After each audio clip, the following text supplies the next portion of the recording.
But through the leadership of Coach Braun and his coaching staff and this dedication of his players, the goal was immediate. The team faced some challenges. They started the season with a tie to Stanton, which they then followed up with a 7-0 win. Then they had close losses to Western Albemarle in district play that I'm sure if you asked all of them, they would like to play those games again. And then they lost in the regional championship to a very good Jefferson Forest team. However, the theme of redemption played out for the Black Knights by advancing to the state championship to face Jefferson Forest again. This time, the Black Knights were ready. And with the support from the community, which showed up in huge numbers at the game, thanks to Dr. Gurley and division staff, was supporting a Spirit bus, the Black Knights pulled off a 2-1 overtime win over undefeated Jefferson Forest to win the state 4A championship. They finished the season with a record of 16-4-2. The boys' soccer team's journey exemplifies resilience, teamwork, and the unwavering support of our school community. Their achievement not only brings pride to Charlottesville High School, but also serves as an inspiration to all aspiring athletes and students. At this time, I present to you the 4A state champions, the Charlottesville boys soccer team. Please come forward as I call your name. Number 0, Jacob Weeder. Number 1, Graham Stevenson. Number 2, Sammy Gabrandini. Number 3, Gilbert Kashindi. Number 4, Landon Neal. Number 5, Cole Davis. Number 6, Matthias Zimmerman. Number 7, Garrett Williams. Number 8, Mulamba Mukuna. Number 9, Timson Duwalo. Number 10, Amin Zakari. Number 11, Abbas Noor. Number 12, Elias Zell. Number 13, Anthony Medina. Number 14, Omar Castillo Lara. Number 16, Guy Maguma. Number 17, Solomon Ross Milligan. Number 18, Jackson Elmore. Number 19, Cooper Moreland. Number 20, Ethan Salvatierra. Number 21, Dylan Bizzoni. Number 22, Leo Manka. Number 23, Jonathan Alamard. Number 24, Reese Williams. Number 25, Zion Tello. Number 26, Wendell Carr. And number 99, Jonathan Irani. The soccer team was coached by assistant coach Ayat Muhammad, assistant coach Saeed Osman, assistant coach Andrew Manning, and assistant coach Hussein Osman, and head coach, the Central Virginia Coach of the Year, Martine Braun.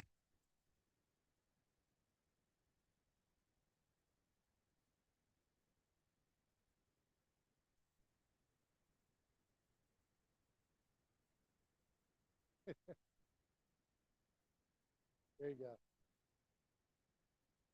They know how to do this. They're used to getting pictures taken.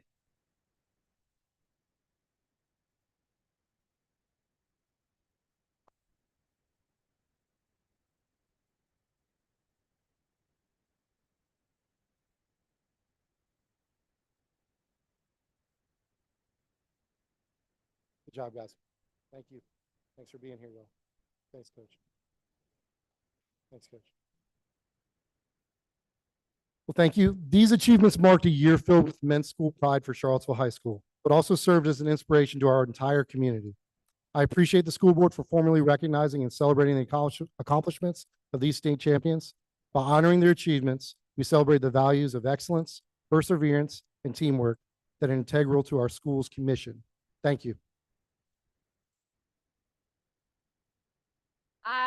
I have to jump in here because if we let this season end without saying a great big thank you to the person who has stepped into this role so capably, so ably, with such spirit and such leadership, then shame on us. So let's give a big round of applause to Andy Jones.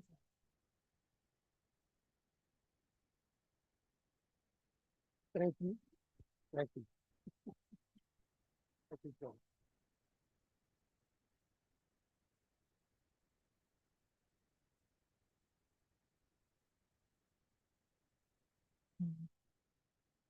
Thank you.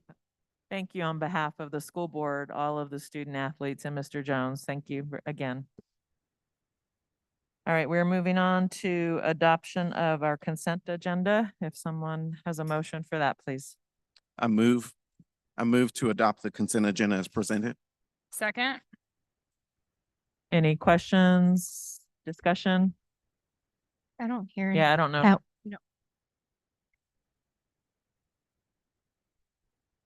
Are you on? Testing. I'm gonna, I'm talking. Can you I'll hear? try again. Is that better? A little bit. All right, so there we go. We did have a motion from Mr. Morse and then a second from Ms. Dooley for the adoption of our consent agenda. There were no indications that anybody had questions. So all in favor, please say yes. Yes. Yes. Any opposed? Great, thank you so much. And we are moving on to action items. All right, first up, we have the appointment of clerk and deputy clerk. I would ask our school board if you would approve the appointment of Leslie Thacker as school board clerk and Julia Green as our deputy clerk for the school board. So we need a motion and a second, please. I move that we appoint Leslie Thacker as our school board clerk and Julia Green as our deputy clerk. All in favor, please say yes. Yes. Any opposed? No. Thank you so much. All right, next, I will ask Ms. Swift if she will come forward. You know, we brought forth our policy updates back during the spring, and this is action this evening. Yes, so good evening, Madam Chair, members of the board, and Dr. Gurley. At our last board meeting in May, we presented the 24-25 VSBA policy updates for your review. And so tonight we ask that you take action on these policies. I move that we approve the policy updates as presented. Second. So we had a motion by Ms. Dooley, a second by Ms. Cooper. Any questions, discussion, concerns?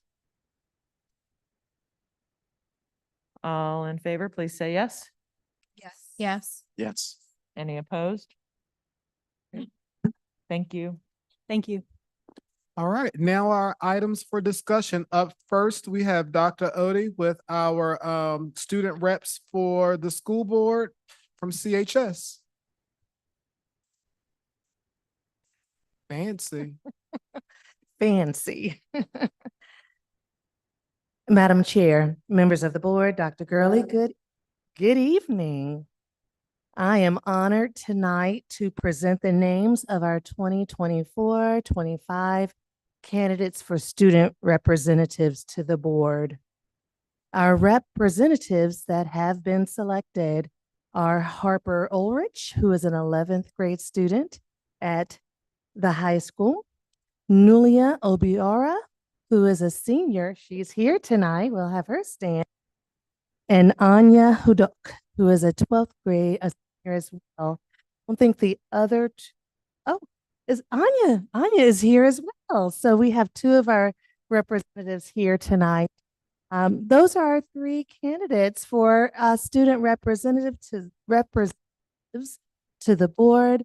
I would love to bring all three of them again next week when we can have all three available to take pictures, if that is if that is the will of the board. But certainly, if it is the will of the board, we would love to present those names tonight and have you vote to approve them. Any questions, discussion? If not, we'll entertain a motion for action tonight. Yes, I enthusiastically move to approve those reps. I'll second. Second. Second by Ms. Cooper. Yes.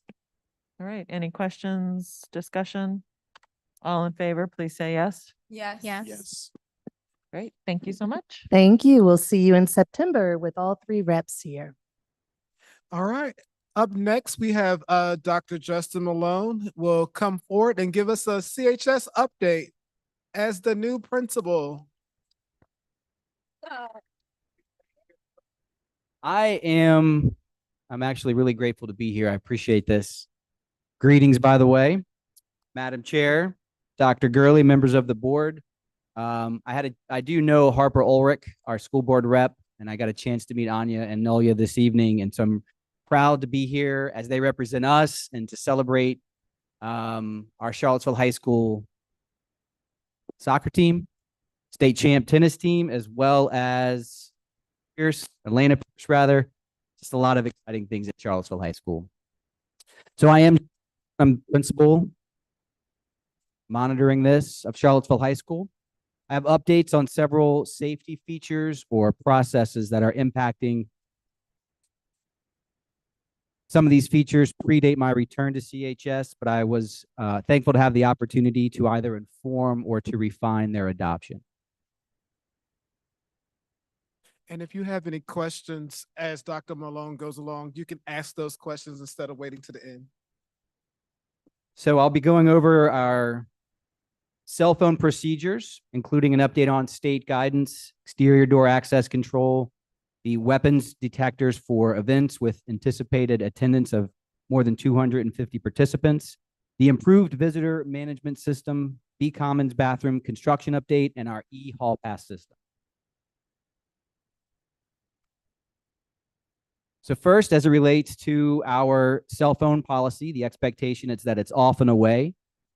We expect to be in compliance with state guidelines and look forward to the governor's continued guidance at the state level on what this policy looks like from the state's end. We recognize that cell phones and similar personal devices can be disruptive, but we will maintain our work in building and prioritizing relationships with our students and with our families and build off the success that was experienced over the course of last year in redirecting cell phone use and engaging students in meaningful opportunities for redirection. And through our relationships with our students and our relationships with our families, we will continue to enforce an off and away expectation throughout the day in all spaces throughout the building. We certainly believe that the less time on phones and the experience that they have with social media takes a step towards improving their mental health, along with our off and away expectations and the other tiered services that we provide through CHS and our relationship with our students and our families. We're hopeful that our expectations will be met. We want students to rise to those expectations. And that our own consistency and clarity in meeting this expectation will be effective and successful. Yeah, Dr. Malone. Yes. So my mic on?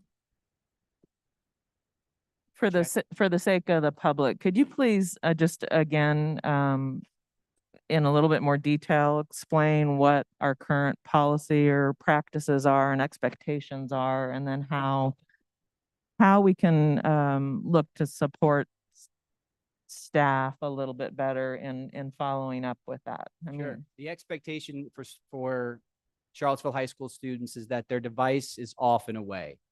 So that expectation is that the device is off and away when they come into Charlottesville High School, and that exists as they transition through all their spaces. So instructional spaces, in the hallways, and in the commons areas or cafeteria spots where they would be dining. The expectation is that if a staff member engages with a student to ask them to put their phone away, that expectation is met.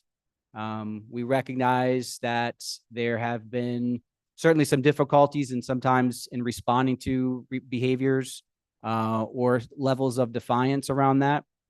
Our work continues to be in refining our practices, how we build relationship, how we engage students in redirection, how we engage students in the classroom as well for meaningful and engaging instruction during the times that they're in that space to help create greater for the phone to be less of a distraction and less of an issue specifically in instructional spaces. But specifically, the expectation is that when that phones are off and away, and when directed or redirected by a staff member, that they're put away. So my understanding, last year, as far as the practices went, if teachers needed help and there was some pushback regarding phone management in the classroom, that they would call for an administrator to help. Is that still how Yeah. you intend to follow through with that? Yes. So in conjunction with the administrative team, other partners that might be in support, include our CSAs, that if there is a challenge that exists with a student not being compliant with either putting their phone away on their own person or in the classroom, that we would be in a position to respond and support both that student and that teacher in helping to meet that expectation. And then that expectation exists if that becomes if it grows in contention, or if we feel like that's unsuccessful, then we will continue to work with that student and their family and helping to understand the importance of meeting this expectation and following these expectations. And then the consequence could ultimately mean that a parent might have to come and take that phone and leave that phone at home for an extended period of time. And then last year, I mean, there were a lot of things going on last year, but I know that there had been talk, I believe, amongst the committee at a certain point in time about trying to roll this out to grade cohorts to have a designated session or cohort meeting where they really did some education and communication to the why and helping the students understand the why. I didn't know if you had anything like that kind of planned, or how are you going to communicate this a little bit differently or better maybe to students this year? So we've already started the messaging to families via Parent Square and through our media platforms. We will continue to refine this work and this expectation with a staff next week as we meet during our pre-week time.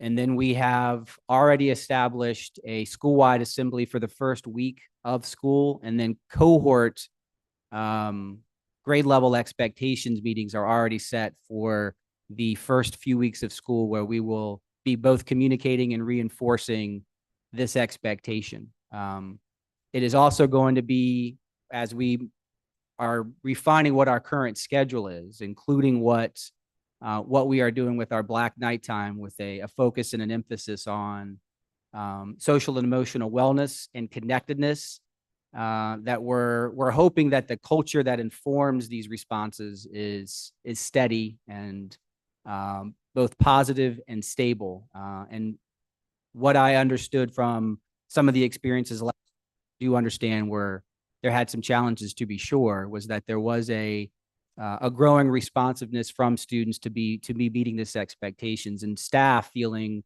to a certain extent successful in engaging students positively and effectively in students following those expectations. So, but we will continue that messaging from at a school level during assemblies and cohort grade level expectation meetings, and all the way down through our classroom expectations, and then certainly within the relationships that we build in an interpersonal way.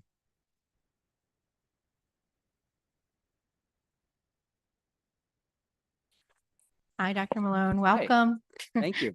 Want to ask some feedback that we received last year from parents and families was, how do they contact their student when a need arises at home, change of plans, any communication needs that they need to have with their student? And I'm wondering what we have in place to support families that need to communicate with their child while they're in school. Yeah, certainly. And I have a high school student as well, so I understand the value that we put in that communication and for it direct and accessible. And I certainly believe that with their own personal Chromebook device, for example, that the features that exist within that device, so whether or not that's direct email or through Google Chat, that there are ways. They are often up during instructional times. They're accessible to students during instructional times. So I think that's certainly one mechanism for families and for a mutual reciprocal dialogue between a student and their family. And then certainly if there is an urgent matter that needs to be communicated, that the office staff and the administrators or someone who's in a position, personnel or staff who are in a position to help, will help deliver those messaging as well. I think I'm certain that we will be able to coordinate effective communication without the need for cell phones to be a feature of certainly their instructional practice, but a part of their instructional day. Thank you.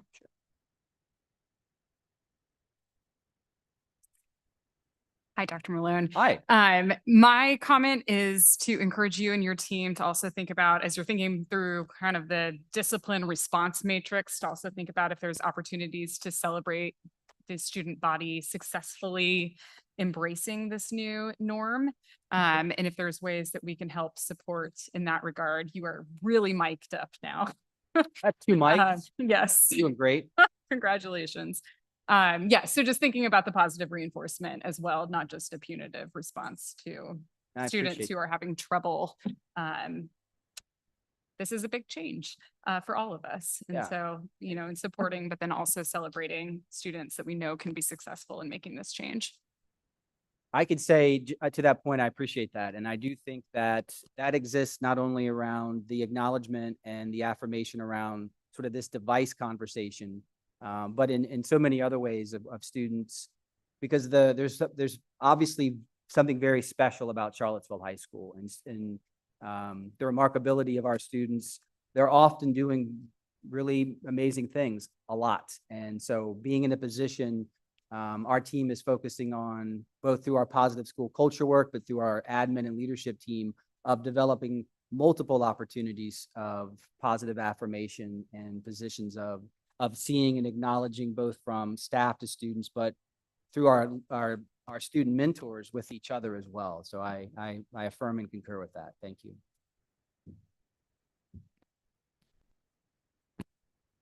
All right. Thank you.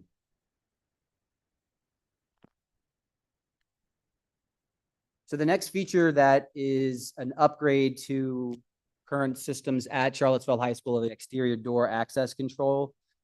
Currently, our staff and Charlottesville City School staff use a fob for fob entry. That's I think it's prevalent on almost every exterior door at Charlottesville High School, and that also exists at other Charlottesville elementary schools. The change specifically that this speaks to is there's now going to be a two-way feature. So staff who are with a group of students that are going to be transitioning from an interior instructional space to an exterior space for an instructional purpose, they will use the fob. They will activate the fob on their regress. And then as they go out with the group, once their group is left, there's another access control panel that they will then use the fob to activate that the door is now clear and that the group that has left is authorized to have leave, and then the door is then shut. And it is a mechanism to affirm that whoever exited that door had permissions to do so, as evidenced by their fob use. In the event that someone exits a door without permission or without their fob, that door will activate an alarm. A localized alarm will sound, and an alert will then go to the administrative team and to our CSAs. It'll send a notification via email and via text that someone exited a door, possibly without permission, and that alerts us to then go and to respond to that situation.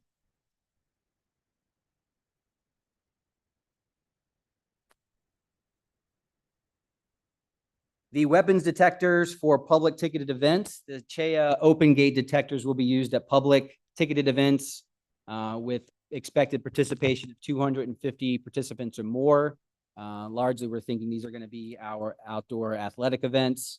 In addition to having clear bags for ticketed events that we will be going, we have had some training already about their use and their capacity. And we will, that training included some division staff, Charlottesville High School administrators, our CSAs, and we will continue that training with our staff in the athletic department to be sure.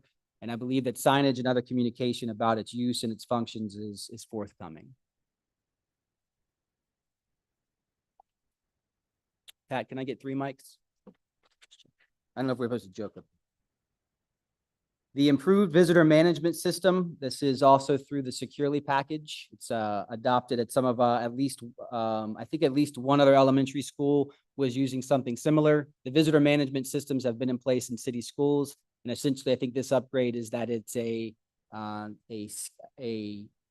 license or the identification is scanned and it goes through a background check and alerts if something comes up. Otherwise, I think it remains, it permits a visitor to proceed as a visitor or a volunteer as an approved guest.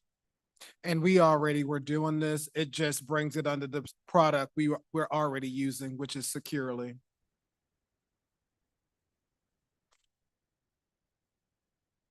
Okay, moving on to the restroom renovations that are underway in B Commons. They are so very near completion. We expect that this is completed by next week. I think they are in the final phase, I think, of getting the floors sealed and cleaned and getting the doors installed. But ultimately, this is going to be an all-gender, single-stall toilet space. I think we have over a dozen or so. It's going to encourage better privacy, accountability. The project was begun back in the spring, and I think we're close to having it at completion. And it'll be essentially individualized stalls around the perimeter of that space, and then a common sink area for hand washing that centers in the middle of that area in B Commons.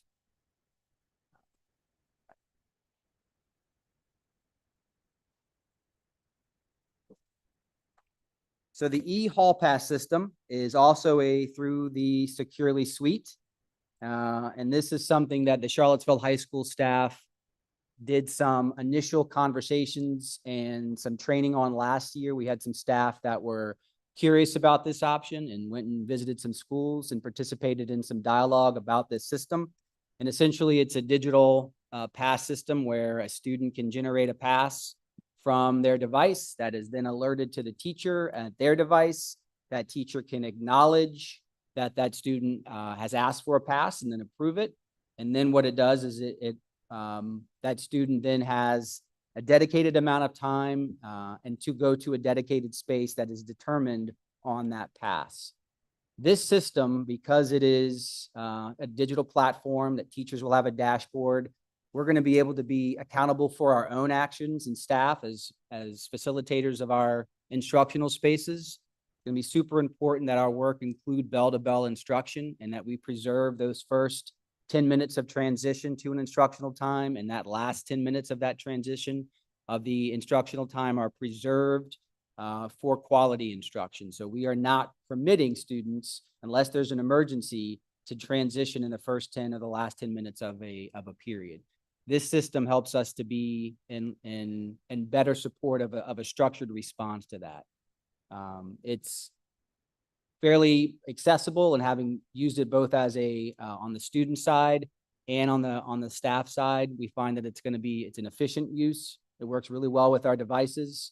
We're able to limit the number of students in a designated area that receive a pass. We're able to set time limits, and then we're able to run information over a period of time to see what our trends were about our pass usage and to either the frequency that a teacher might be using passes or maybe using them at a time that they shouldn't, or a student who is in overuse of the passes. So this is going to put us in a position of being accountable and structured around our actions and expectations as it relates to student movement through the hall. And I think this is going to be a significant opportunity for us to improve on multiple students being in spaces at times when they shouldn't be. We will have, I think it's important, the leadership, the administrative team has already done some training on this with Securely. We've had at least 2 training sessions with their staff. Our staff will be trained in this next week during pre-week, and that'll include an overview of its use from the Securely representatives. And then we will, as a staff, workshop and simulate what it's like to use this pass. We will have staff be in a position as teachers as well as students and sort of role play this system to keep working and refining our systems and processes about how this will work. We're real encouraged about its use and implementation. Question, sir. Sure. So, I think I heard you say it has the capability of limiting the number of students, say, on a hallway that are Correct. out. So how does that work? Like all teachers on that, say we're on C hallway, Yes. all teachers can see how many passes in that hallway have been released? Yes. So there is a dashboard that the teacher could keep up on a device that they have in their space. And if you were just toggling through tabs, so if you're doing your instructional work, you could easily toggle back to a dashboard that will indicate the number of students that currently have passes that are out there, and that can alert that person that or the teacher rather, that we cannot approve a pass at this point. But it'll show a real number relative to a location at a certain time, and give that feedback on a dashboard. So if that same dashboard would exist for any of our staff that are on duty in these in spaces that are close to where these transitions might take place, they could also have a dashboard that indicates the number of students that are there or that should be there, as well as the specific student that has a pass and from what location they are coming from. One of the things that Miss Waters shared with me when I sat with her back in the spring, when she shared the little video, is that if Emily and I are not getting along, and my counselor knows that we're not getting along, that we can be tagged to not be out in the spaces at the same time. So you can limit student inaction in that manner as well. So let's say Lisa needs to go to the restroom and I generate my pass. Dr. Malone has approved it and I'm out. So what happens if I'm out, for 30 minutes? It's far too long for you to be out. Absolutely. Let me say that off the bat. My stomach was upset, but I'm now wandering the halls. So what happens then? So there's multiple things that are happening. One, well before that 30-minute marker, we would want to be alerted that Lisa has been in the hall. She had a restroom. The approved time was this time, and right now she's not returned, and we need someone to help locate where she would be. And that can come through our own internal communications. So we would ask that the teacher, if the student is gone for that inordinate amount of time without knowledge and without understanding as to the purpose, then they would need to have alerted us much sooner, that we would need to then go and make sure that we are accountable for your location.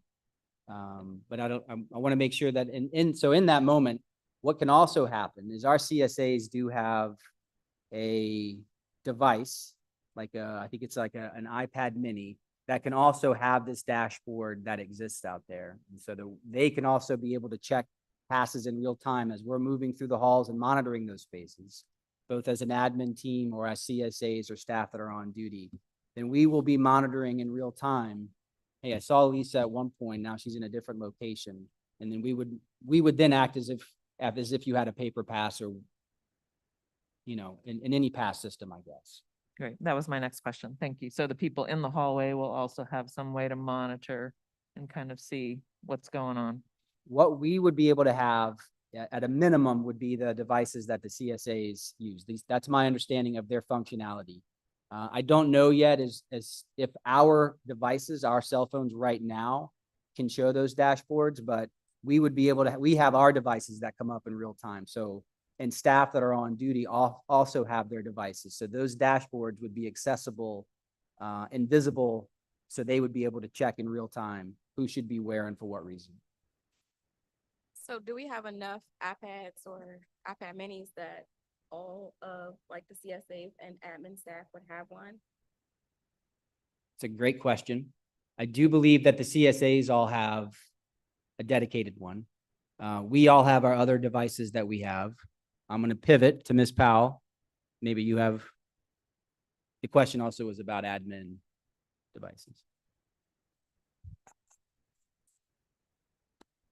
I can speak to that. The system's web-based.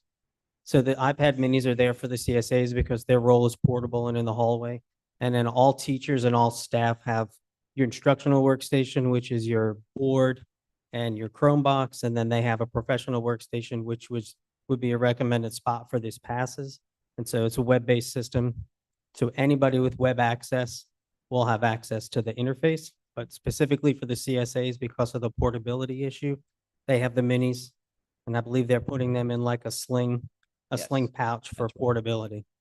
And security so that they're safe.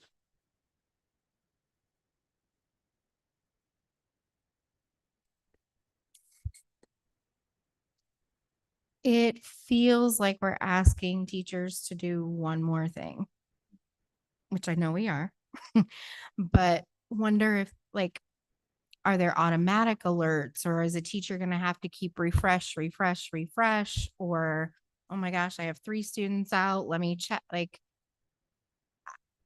I just don't know, like, if you have any reference point to that versus like a more manual mining of information versus an alert that like somebody's indicator turns red, you've been gone greater than 15 minutes versus being so focused on instruction 30 minutes later, you're like, oh gosh, did Lisa come back? I think she did. Where you Sure. just want to be mindful of what like another administrative task, I think that we're asking teachers to help manage too.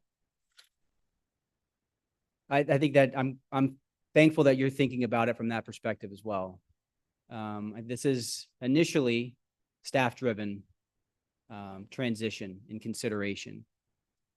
The way I have been thinking about this particular system is it an improvement over what we currently have. And so those same expectations and that same accountability for generating a pass or waiting on a student currently exists. So I think in that way, I think that that's fairly linear. I think that in the instructional space, I totally think there's going to be some adjusting to how this works. The dashboard and the pass themselves are big buttons, red, green. 5-minute timer, 0. It has an alert that looks at it. So if I'm doing my lab here, or if I'm looking at my board and I do a pivot, I have a good visual cue that just gives me an indicator that I can act and take action. So I wonder if in some ways and we do have some refining to do. We've not used it. And this is why I sort of love the idea of us teachers who know students really well and know their own work systems and processes really well, of workshopping and simulating the what ifs so that we can keep working on what that refinement looks like. But the way I have perceived it and through the training and the visual and the way the dashboard lays out, one, I think it certainly is going to help improve our own accountability, which I think is significant. But I do wonder if it's actually going to really improve our accessibility of just this pretty straightforward, very, very common practice of, I need to go to the restroom. Where do I go? How long do I go for? It sort of gives some structure and process to that. And maybe in a more linear way. Great. Thank you. Sure.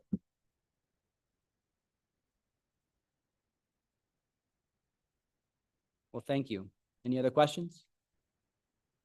Well, appreciate it. We will continue to be communicating about this work and these expectations, along with so many other things that we're excited about at Charlottesville High School. So I appreciate you all taking the time to listen to me about this.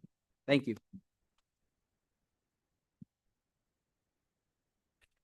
Up next, we have Rachel Rasnick, who will give us an update on MTSS.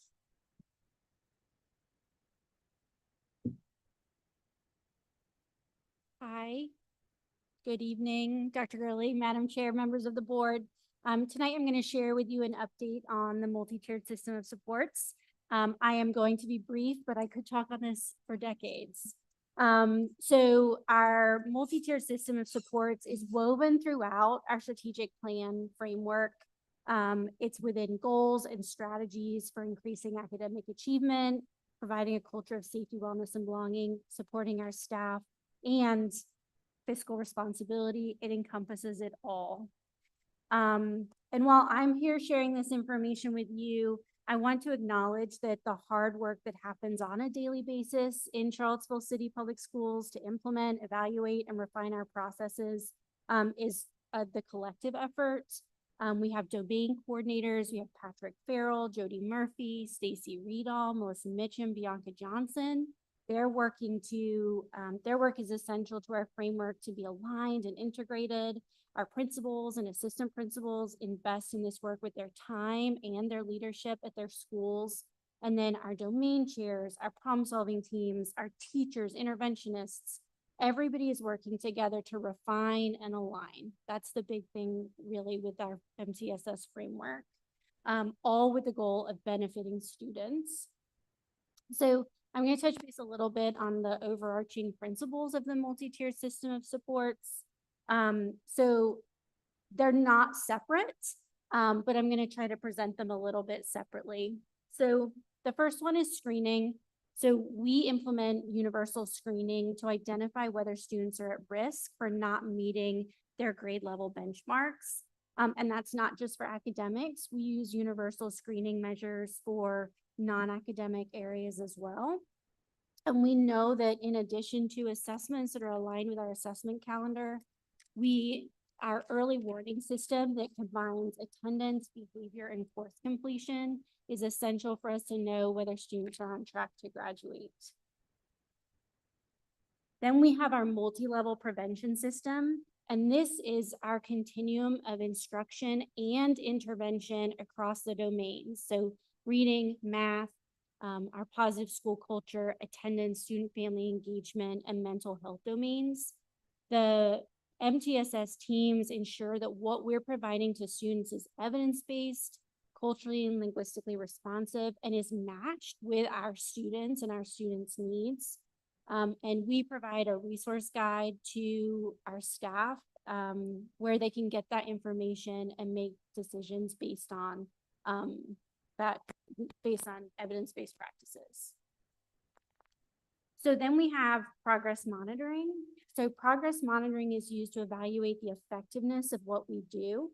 So that's the effectiveness of our core instruction. We gather data at the student level, the grade level, the school level, and division-wide in order to make decisions at all of those levels as well. At the division level, progress monitoring is our strategic plan dashboard, right? That's how are we doing? Are we doing the things we said we were going to do? And are they working for our students? So then one of the pieces that ties all of those things together is our use of data to make decisions about instruction and intensification. So our progress monitoring and our universal screening data is combined to be able to make those good decisions for students. Some examples of this. So if a student is in a reading intervention and their progress monitoring data shows that they are approaching their goal, their reading goal, then we know that we need to continue to provide that. As their universal screening data increases and they're nearing grade level benchmarks, we want them to exit from that intervention. Another example would be like at a grade level, our PLCs are using unit assessments, map data, progress monitoring data, make sure that the classroom instruction is matched with the student need. Our instructional coaches are essential for that work in PLCs. But then a domain team, so our positive school culture team, might look at our office and see that there's an increase in a certain type of student behavior. So how are we going to respond to that with our school-wide lessons? Are we going to have a cohort meeting if it's just one grade level? Are we going to increase our supervision during transitions? So what Dr. Malone was talking about, even with the e-hall pass system, that provides us data to be able to respond to our students and adjust accordingly. And then at the division level, we use data to effectively allocate resources based on the needs at schools. And we'll hear a little bit more about that when we get to attendance. So the straight numbers, so by the numbers for our multi-tiered system of support, right now, all of our benefit our tier 1 core instruction across those domains. But then at the end of 23-24, about 3,500 total intervention plans were implemented in Charlottesville City Schools. They use 68 different evidence-based strategies. We had 160 people attach those interventions doing that progress monitoring and support. And what's great about how we collect that data is we can even see like down to the domain, how many interventions were provided. And then we as a division level team have used that data to make some decisions to support our schools more effectively. So I wanted to bring a spotlight to attendance. We are tackling attendance using this multi-tiered system of supports framework. We know that good school attendance requires some things for all students and families. And then as students need more intensive supports, we want to layer those on top. So one of the first things that we set ourselves the task of doing was ensuring that our attendance data is accurate. So we are using an enhanced dashboard to be able to quickly identify students who are at risk for being chronically absent. The division level team this year, led by Patrick Farrell, has put together a handbook to ensure data accuracy, but also help teams know when to intervene and how to verify whether a student is at risk for chronic absenteeism.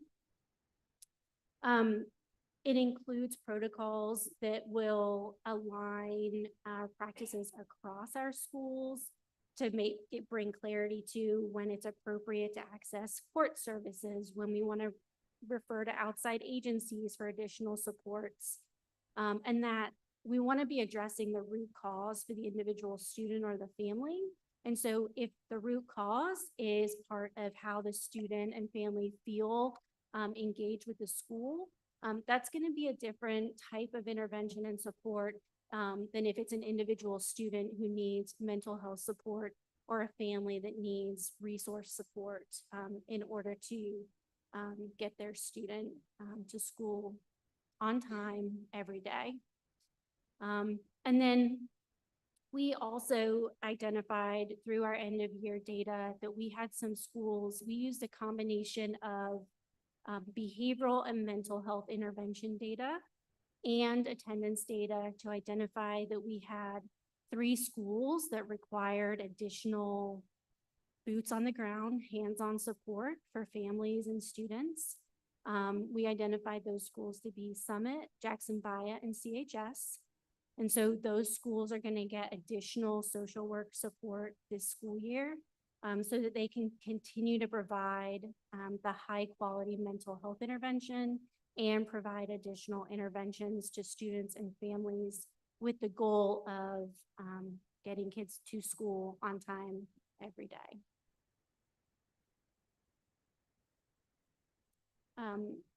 This visual is from AttendanceWorks, which is our hub for accessing evidence-based interventions for attendance. But I really appreciate how this highlights that our multi-tiered framework leads to the positive conditions that encourage students to come to school. And so this isn't a student and family engagement domain team meeting and talking about attendance. This is literacy and math, ensuring that there is high quality, engaging instruction. It's our events that happen during the day and after school. It's what's available to build their mental wellness. Then it's that positive school culture that's established through safety and belonging each and every day. So this year, you've heard kind of a little bit about what we did at our division leadership team this year. we really focused on developing practices and systems that were equitable and common across our schools. Each of our domains has an implementation guide that lays out month by month what those domain teams should be focusing on. And we've laid out the professional learning that supports all staff, people who are on domain teams, and then individual interventionists for MTSS throughout the year.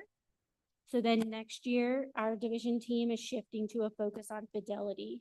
So what we've said what we're doing, and next year, are we doing it? And is it working?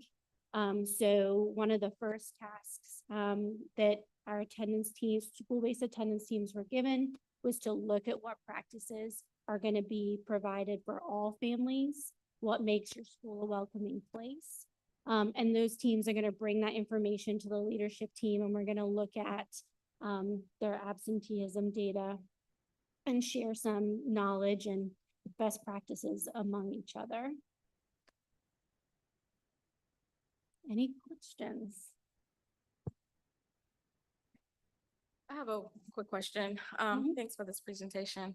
I had one question that I think I may have asked or brought up last year about substance abuse, and where are we with having someone to kind of, especially with middle school and high school, to kind of tackle the substance abuse issues that our kids are struggling with.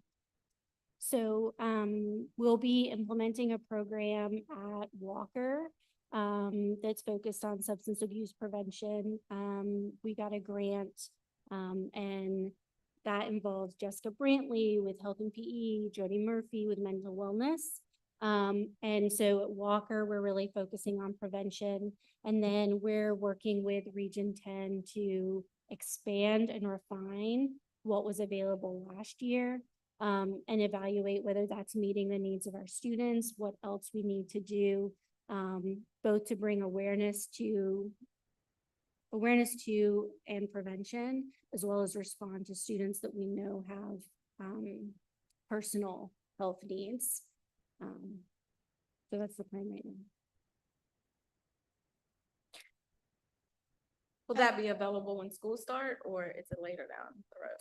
Right now, we have a provider who's trained in one method of addressing substance abuse, and we're working with Region 10 to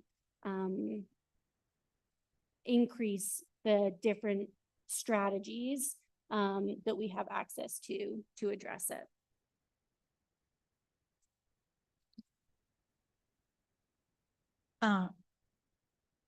Okay. I feel like we've heard that before. And I just want to say and make it clear, that is a service our students need. And if Region 10 is not the answer, we need to employ services elsewhere. We've been having this conversation about substance abuse. We know that it is an issue, and I really look for a substantial effort to be made in that space to see progress and work done. And again, if Region 10 isn't the answer, then let's look elsewhere. Yeah, I was just gonna say, did you give us a time frame? Will it be available when school starts? What is currently available is what will be available at CHS when school starts. And then another question, have we identified maybe students that struggled or have historically struggled with attendance over the last 1, 2, 3 years? And are we proactively summertime gearing up, reaching out to those families, reaching out to those students? What does that proactive approach look like if there is one? Yeah, so we were able to, we can identify all of the students who were chronically absent in previous years. That information is available to schools, to our school mental health professionals, and our school social workers return next week and will be hitting the ground running. We hope through this differentiated staffing model for social work that it also looking to next summer it really intensely focuses on, okay, keeping that continuity going. Because our social work staff are 10 months. So we need to use all the resources we have and look at how they can be used over the summer. Whether it's through like using some of the all-in funds for hourly and working with community providers and partners. We've had some meetings with community partners about how they contribute to this work as well.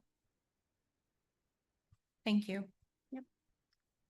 Ms. Resnick, I think along the lines of some of my fellow board members here, I mean, I think we all do agree that last year, I mean, there was a lot of discussion about what other types of supports we could have for substance abuse and thought we were heading, you know, a certain way with an MOU and that didn't work out, or the services weren't what we thought. And I think we are just all very supportive. I want you to know, and I know Dr. Gurley knows this and is aligned with this, but I think we really want to be proactive in being able to cement some type of program and supports for our students like yesterday.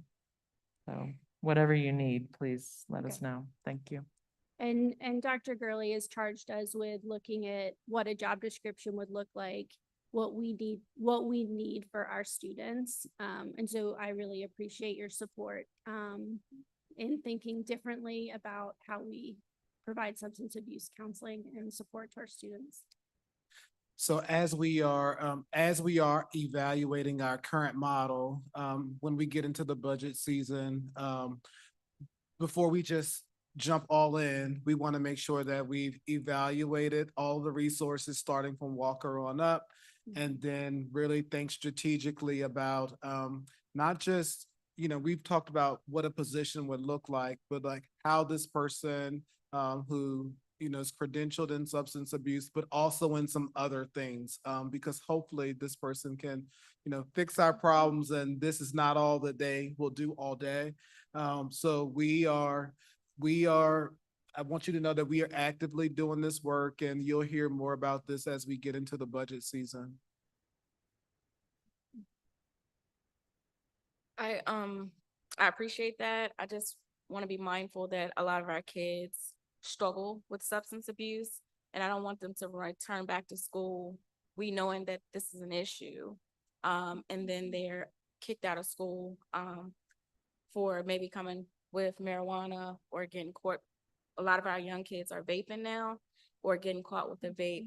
And so if we can kind of be proactive in supporting that, so that we can kind of get in front of it before school starts, and even like maybe start some type of campaign online and talk about, like, you know, vaping and the things of the outcomes from vaping, so that we can kind of get in front of it before it comes into our schools. Absolutely. I think we all are at the same place, and I think that's why we have to just press our Region 10 partners, and we get what staffing looks like. I mean, we're experiencing the same things. So I think we really need them to lean into this moment with us, so that we can be proactive with our students, and then continue to build our model, one that we will be able to sustain.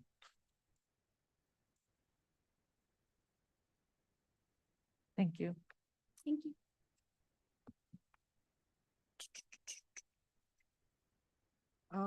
Okay. Next, we have our non-resident enrollment. Ms. Kim Powell.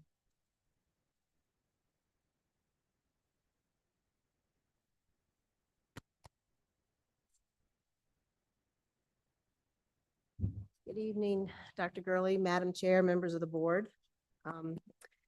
This evening, the goal of this presentation is just really to revisit our non-resident tuition rates. And to be clear, there's no changes proposed for this year. That ship has sailed. But we want to look ahead to next year and get ahead of the next budget. So I know we have a lot of new faces. We haven't, yeah, I'm gonna wait. Pat, are both of these supposed to be on? One of them supposed to be off. Oh, I think Kim hit the other one. I didn't touch anything. Test check, 1, 2. All right, thanks. All right, here we go again. I'm not touching anything. So just to make sure everyone has some background about the non-resident program, it started in the early 2000 era in response to declining city schools enrollment. The policy JECC actually shows that it was first approved in 2004, but when I was digging through the records of my predecessors, I found the first enrollment numbers dated back to 2001 school year. That's the first record I could find of it. I came here in 2014 and it was well established before I came. In that first year or the earliest year I can find data, we had 83 elementary non-resident students, 26 middle, 70 CHS for a total of 179 students. So that's how far back it goes. And the policy that governs the program, the key components are that the prospective student needs to meet in full the admission standards. So, on track with their SOLs and things like that. And then there needs to be sufficient room to accommodate the student in the grade of the school requested without additional material costs to the division. That's very important. So, thanks, Leslie. So what are the pros and the challenges of the program? There are a lot of pros. It provides an important employment incentive for CCS and city staff, and you're going to see some numbers behind this in just a minute. Staff students are subject to the same admission criteria as other non-resident students, but the tuition is waived. And this, of course, provides sort of that convenience of bring your child to work with you sort of thing, especially since so many of our staff come from outside the city into the city. It's honestly also, I think, related to why some of the surrounding localities pay tuition to come, because when families are coming into work, it can be more convenient to have their child here as well. But it's also because we have a product that's worth paying for sure. It does help us smooth out enrollment fluctuations, which can be helpful, especially when you're managing enrollment across 6 elementary schools in a 10 square mile radius. It can help you kind of fill some gaps as they come up in the different residency zones. On the secondary level, the larger student body helps support our wide array of elective programs in areas such as the fine arts and athletics. If you look at the athletic teams, some of the breadth we offer with field hockey and lacrosse, and our total enrollment, a lot of schools with our total enrollment number don't necessarily fill out all those teams. I always say we play big for a school division our size, and I'm talking about orchestra. I'm talking about the breadth of the athletic options, and that's all really, really great, I think. And it does help maintain our overall enrollment and our state revenues. Enrollment is the most heavily weighted component of the LCI calculation. We have a lot of factors working against our LCI. It keeps going up because, we're always being compared relative to every other locality in the state when it comes to, state ADM, true value of property, adjusted gross income of the residents, the population, and the taxable sales. The single biggest driver of the LCI is your ADM, your enrollment.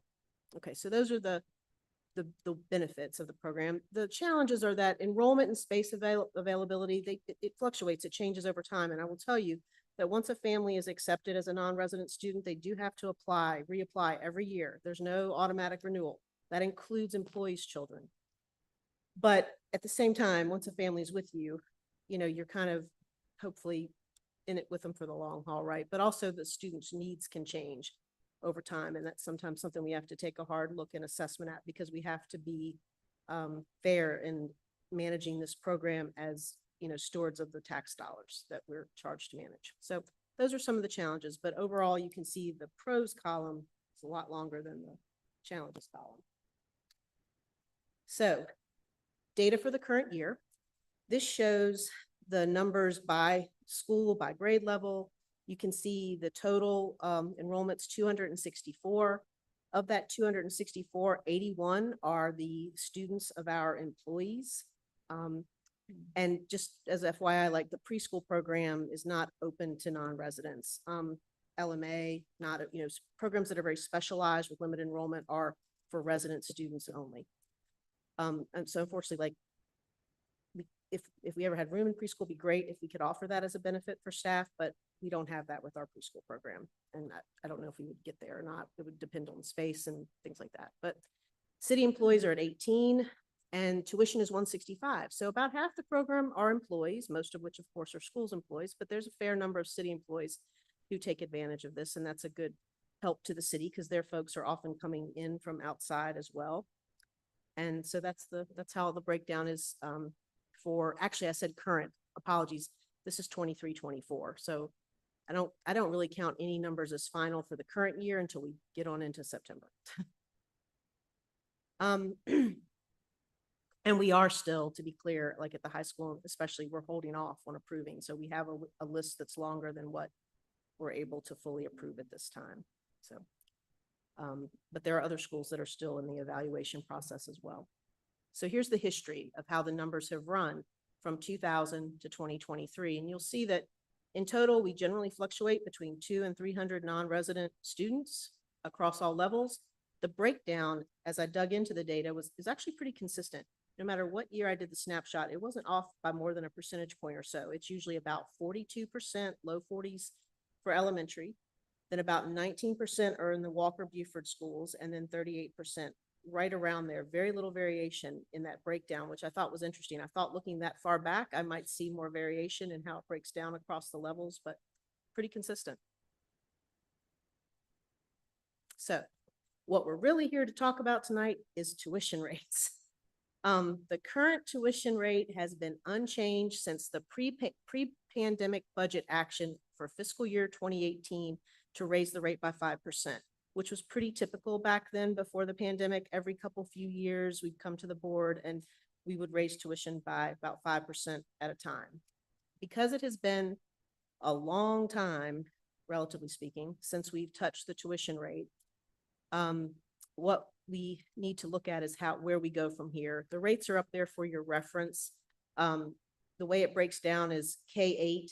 You pay $1,337 for the first child in the family. And then if you have multiple children that you're enrolling with us, and many families do, there is like a $243 discount for the second and any subsequent children.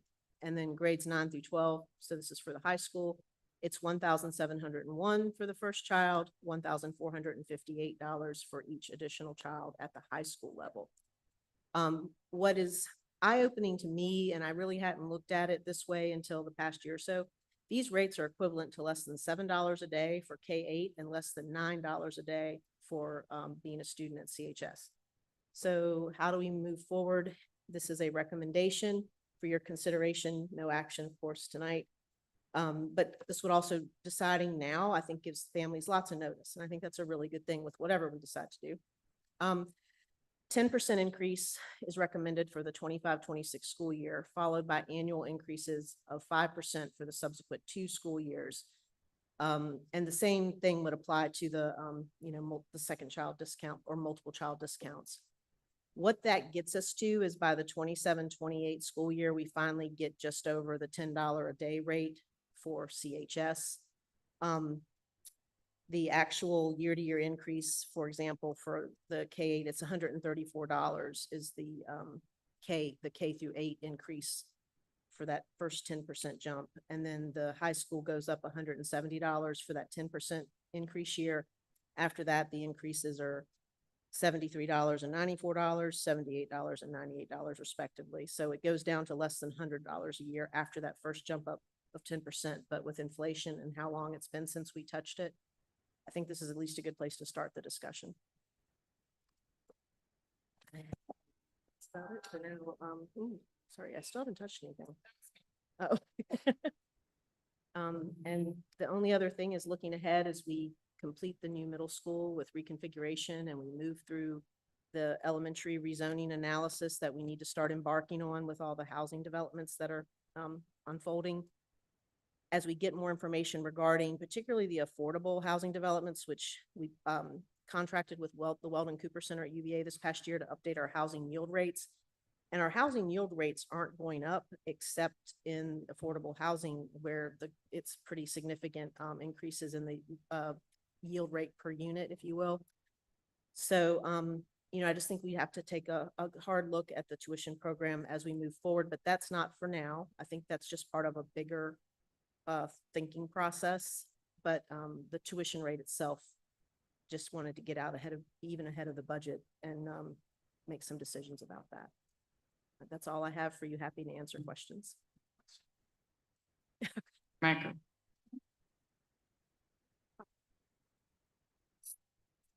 Okay.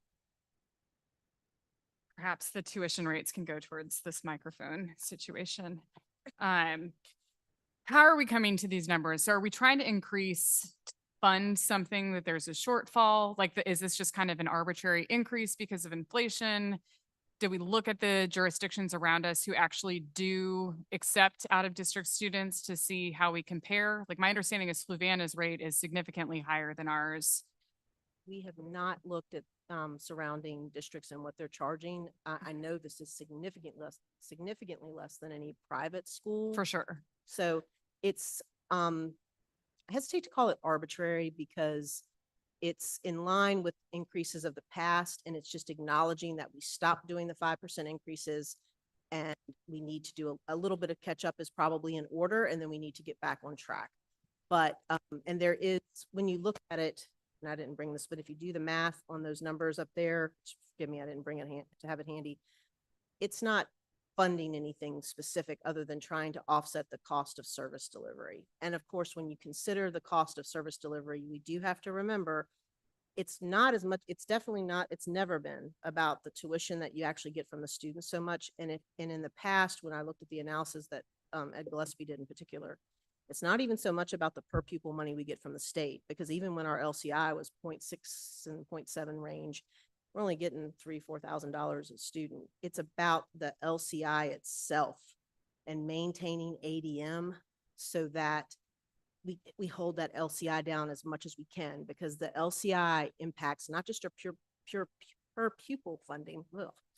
That LCI factor applies to almost every line in the state funding template. And so through a lot of in-depth analysis that was done before I ever got here, that's always been where the game is. But it does seem at a certain point not responsible to, address the rate again. No, I would be in full support of increasing the non-resident tuition rate. My question is this enough? And so I think I would be interested in knowing more about what other jurisdictions are doing. Just to see, I don't want to make this untenable for people and then we end up, creating a problem, in relation to the enrollment numbers. We can bring that back for the next meeting. Just before it seems like we have a little bit of time before we need to take action while still recognizing that we want to give families enough notice. Yep. Can you also elaborate on, so there are students who have applied to be non-resident students who don't know yet whether and how does that shake out? So if they apply after, I believe this year it was advertised after June 1st. Okay. So we encourage, right, basically if you apply late, there's this point where we're like, you're going to have to wait and see. So if we open it up around the same time, we open up the kindergarten registration right after spring break. And then there's a push, and people who are planning to come, we make decisions on them if, before the summer starts. But if you're applying during the summer, then we have to see how things are shaking out before we can give decisions. And it is the process. I didn't share this, but the applications go to the school first. If there are any notes on there about special needs or whatever, the principal checks with the coordinator to make sure, like, what's the space like in this program. That can be true for Ls or for special services or anything like that. And then once those things happen, it comes to my office. And this was the first year with the help of Pat's team. We moved away from paper application process. It's part of SchoolMint now. So that's been a nice enhancement. Always working through some kinks the first time you do it, but it's good. It's going to help us with managing the process. That's all. Doesn't turn off. I would echo Miss Julie's sentiment that I think it would be helpful just to see area localities and what they're doing. Thank you. Any other questions? I agree. We'll do. So- We'll bring it back. All right, thank you. Okay. Thanks. All right, we will now have Miss Lewis with our HR update.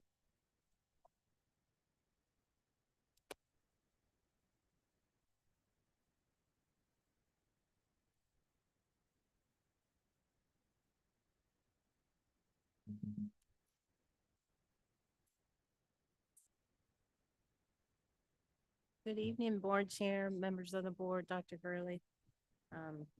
I'm here to provide a human resource update in regards to the 24-25 staffing. Thank you. Priority 3 focuses very much on human resources and getting our staff employed. First is start recruitment and retention of properly endorsed teachers, and then we want to engage them in meaningful professional development. And then at the end, find the voice, make sure that they have a voice. Next slide. I'm going to do the numbers right now. So at the beginning of our hiring season, 63 openings is what we had. This included 10 elementary openings and then an average of 10 openings at both HS. I would like to highlight as a note that Greenbrier and Johnson retained their staff. So we were just hiring for support staff at those two locations.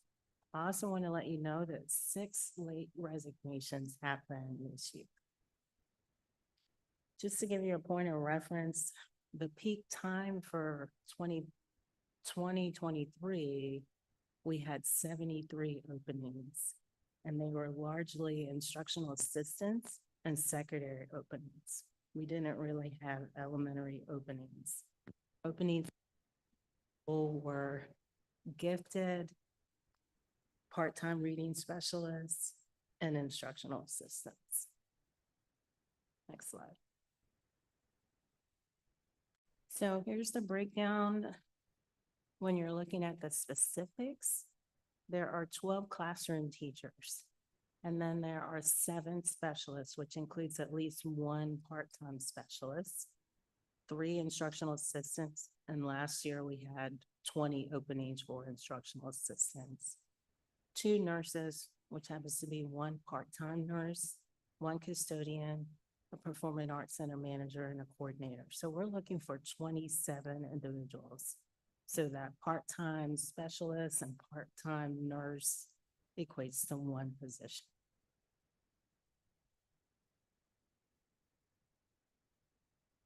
There are now 3 classroom teacher positions open at the elementary school. And this is only a recent transition. We had a recent resignation this week. And we had data from enrollment. So one school's got 2 openings and another school has 1 classroom opening. The rest of them are specialists and instructional assistants. Next slide. There are 9 classroom teacher openings at Beaufort or the secondary level, Beaufort and the high school. They do include our engineering, computer science, math specialist positions, and then world language. The school has already started to work on securing long-term subs for positions. So I know we have a long-term sub for urban farming at Beaufort Middle, a long-term sub for a science position, and then at the high school, we have a long-term sub for world language. And all of these candidates are working on licensure right now, but they're not properly licensed and endorsed.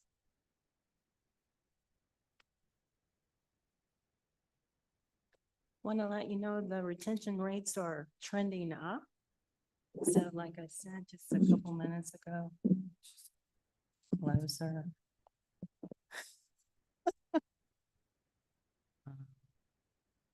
So 73 was the number of openings we had last year, and we started out with 63, so we are retaining more of our staff.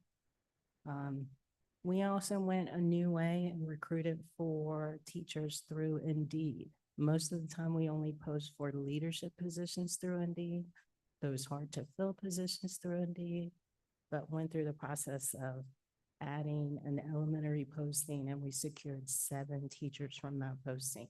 People who are returning to education, who are relocating to Charlottesville or are true career switchers. And then I'll note that we've already hired the 2 stipends, so we appreciate that.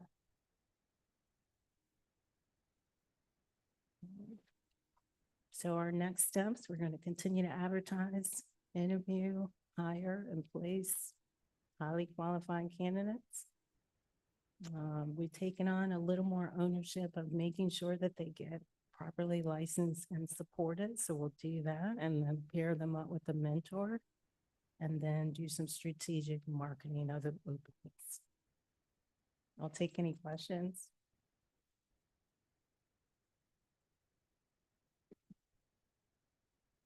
Any questions, anybody? No? All right, thank you. Appreciate you. Thank you.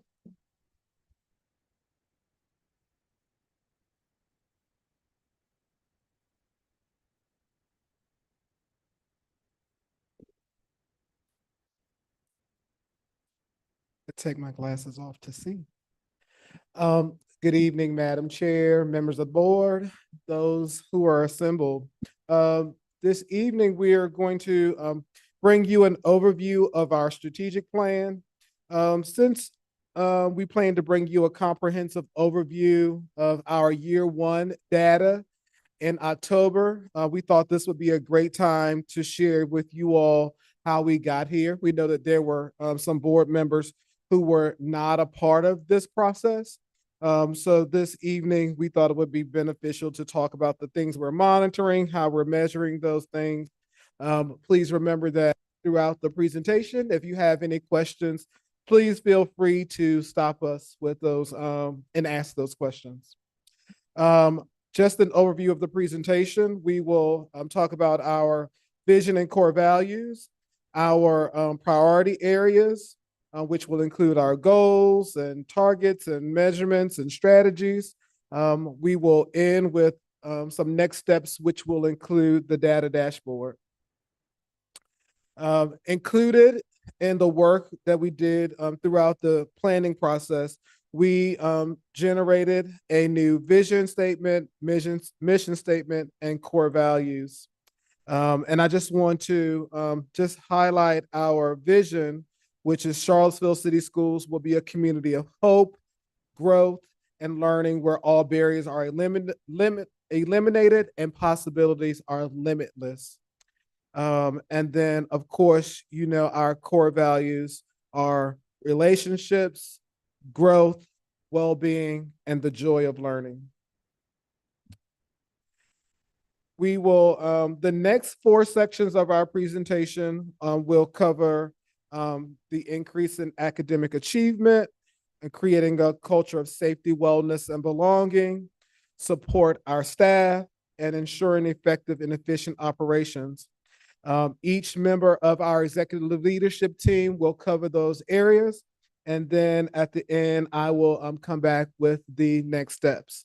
We will now have Dr. Odie, and she will present the increase in academic achievement.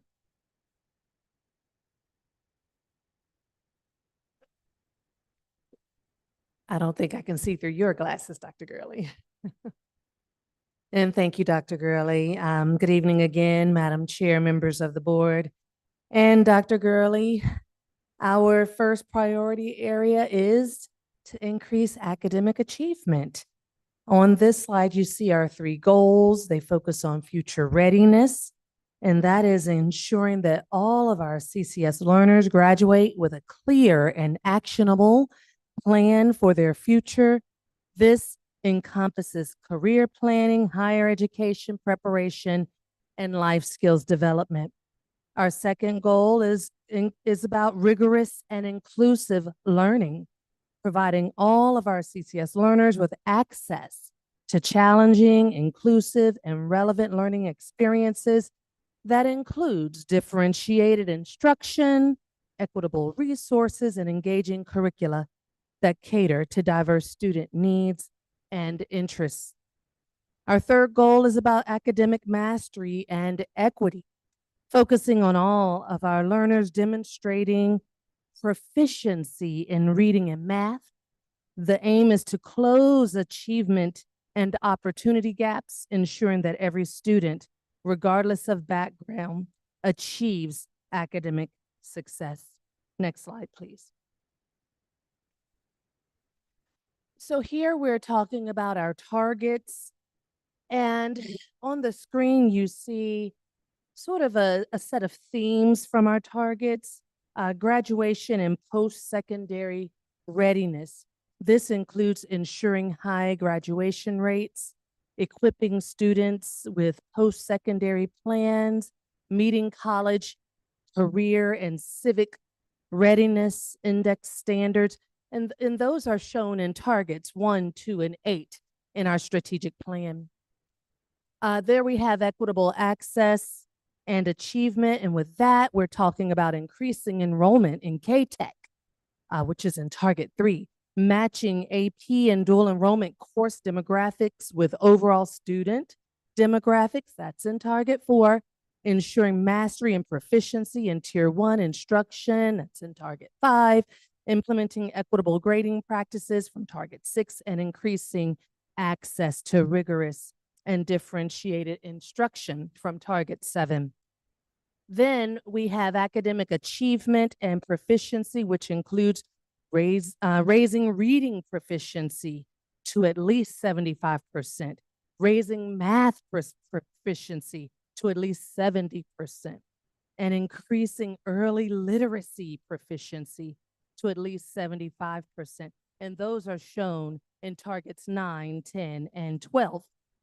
And there's targeted support and improvement, which includes reducing failure rates in math and reading for African American students and students with disabilities, which is in target 11.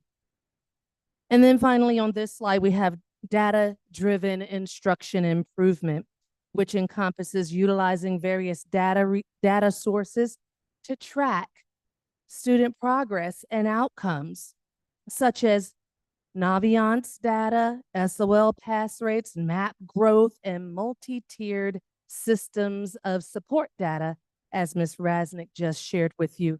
And that is encompassed in several targets, 2, 5, 7, 9, 10, 11, 12, so many targets that really focus on this area. Next slide, please. Here, we are going to talk about our measurements. So the measurements for priority 1 are summarized through these 5 bullets.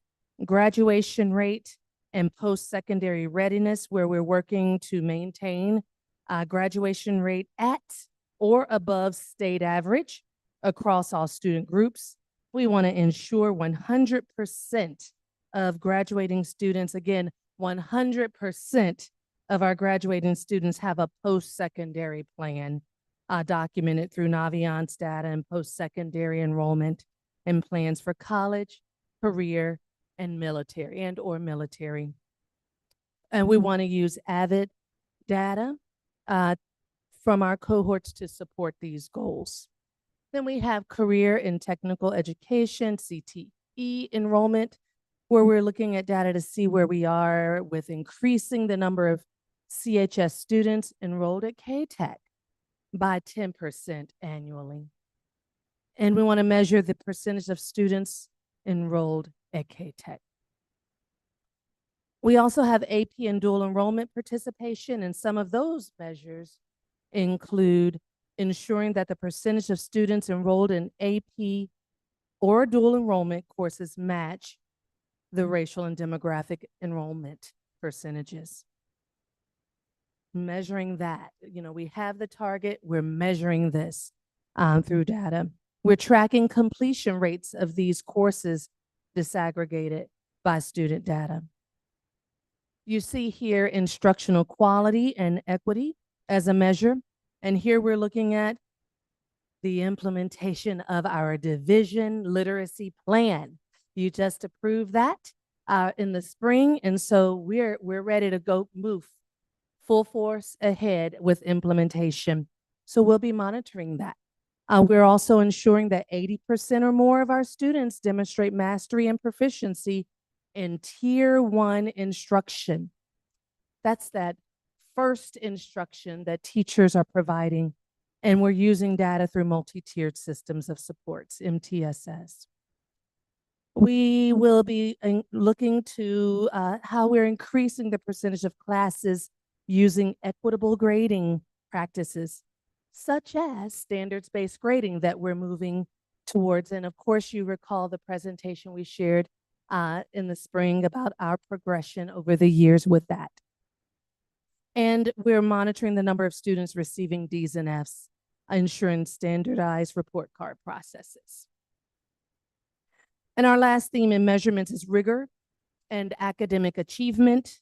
And here we're looking at increasing students' access to rigor and critical and creative thinking through various metrics, evaluating student responses related to rigor on the state climate surveys, tracking students identified and served in our gifted program, measuring the percentage of unleveled courses and those using collaborative models for students receiving special education services, and providing professional learning resources for differentiation.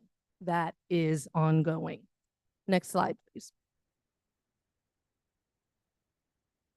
The final area for priority 1 is a focus on strategies. We have 14 of them.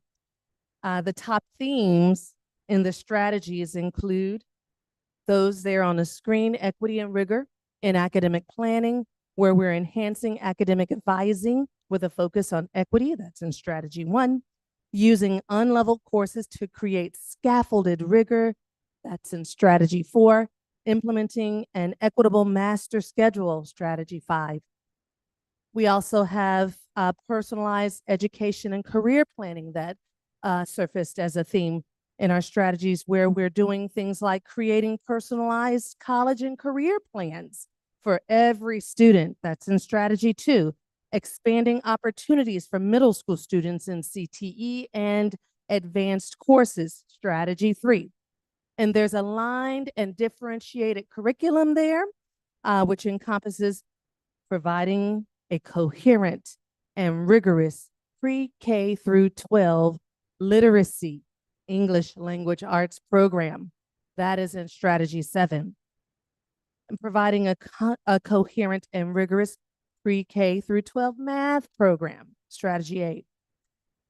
And then we have support for special populations, which includes ensuring individualized instruction and supports for students with disabilities, strategy 9. Increasing supports for English learners, strategy 10. And finally, professional development and transition support, which involves training teachers in best practices for early childhood and literacy instruction, strategy 12. Creating smooth transitions for students and programs during organizational changes, and that is seen in strategy 13 and 14. So that gives you an overview of priority 1, which is increased academic achievement. Unless you have questions, I'll turn it over to Rachel Rasnick, I think, who will be presenting priority 2.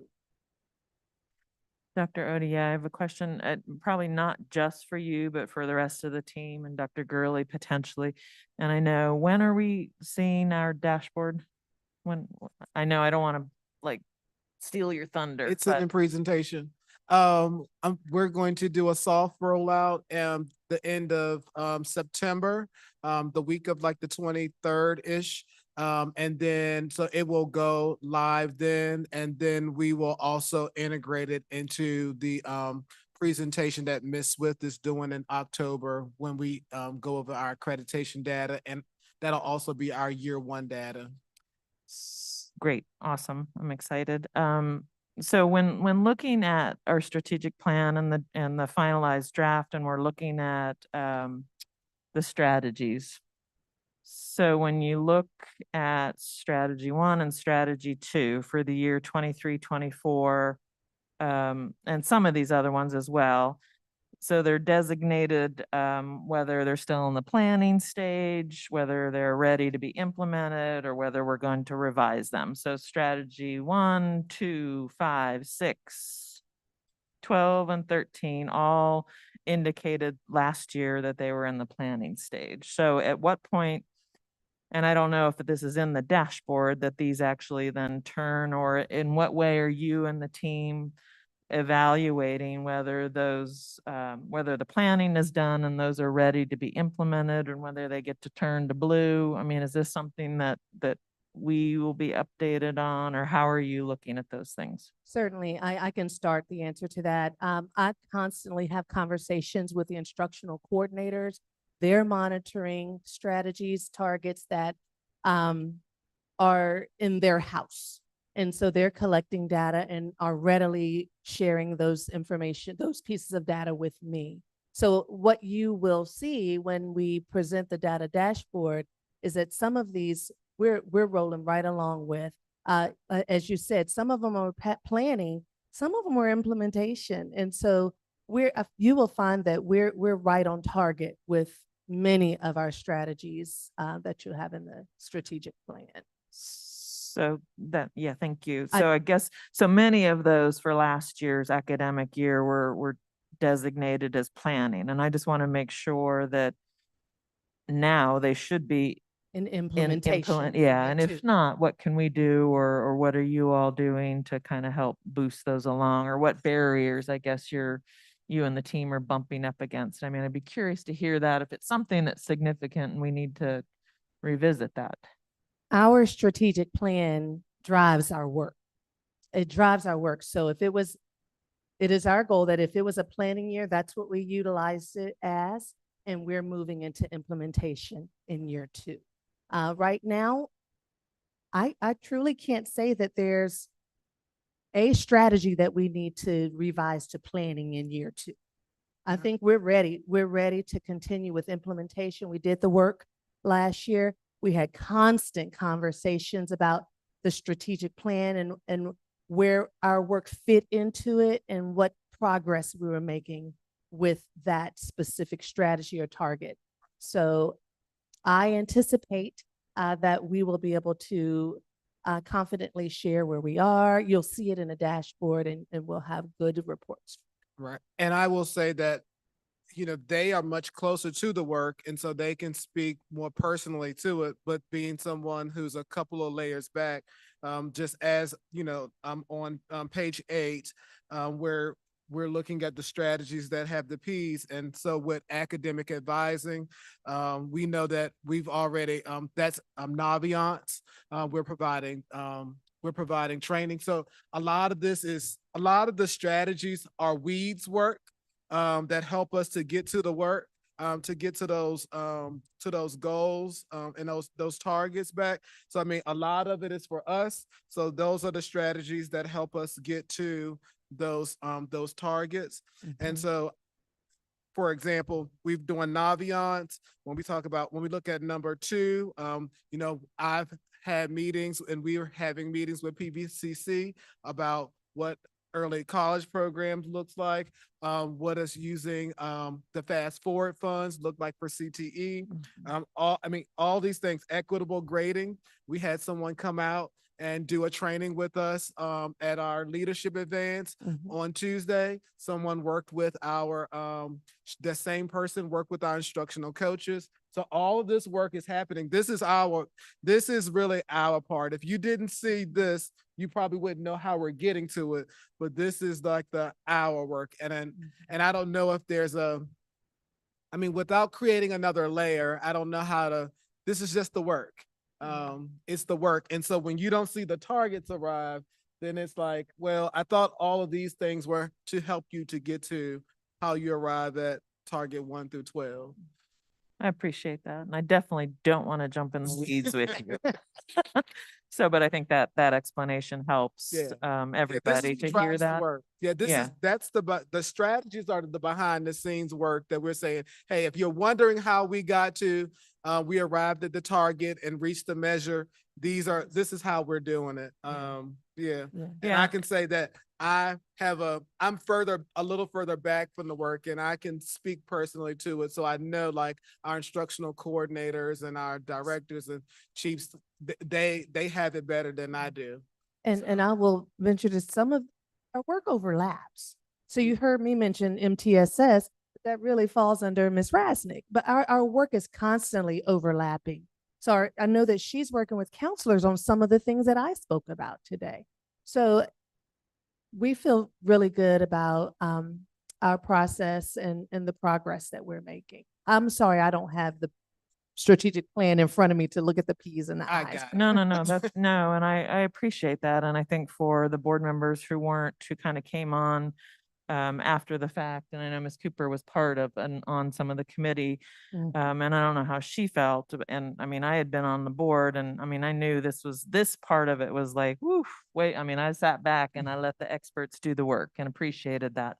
But to see this and to know that there were years that were designated for planning, I just want to make sure, as we, the board, approve this strategic plan, that we are moving that way. So I just wanted to hear we're there, Oh, yeah. so I appreciate that. We So feel thank good you. about it. And in some respects, we're ahead. We're even ahead in Absolutely. some areas. Absolutely. And if I One could, I think even as a board, as we are learning, especially the new four, as questions come up and as issues arise for us to look back at the strategic plan and see, where does that question align with the strategic plan? Where does that fall? And how are we measuring that work before just running and jumping to needing to know, wanting to know, responding to an inquiry? Does this align with the strategic plan? And if it doesn't, we got some other work to do first. Thanks so much. But we have a plan, and clearly Dr. Gurley and his staff are working towards the work in that plan.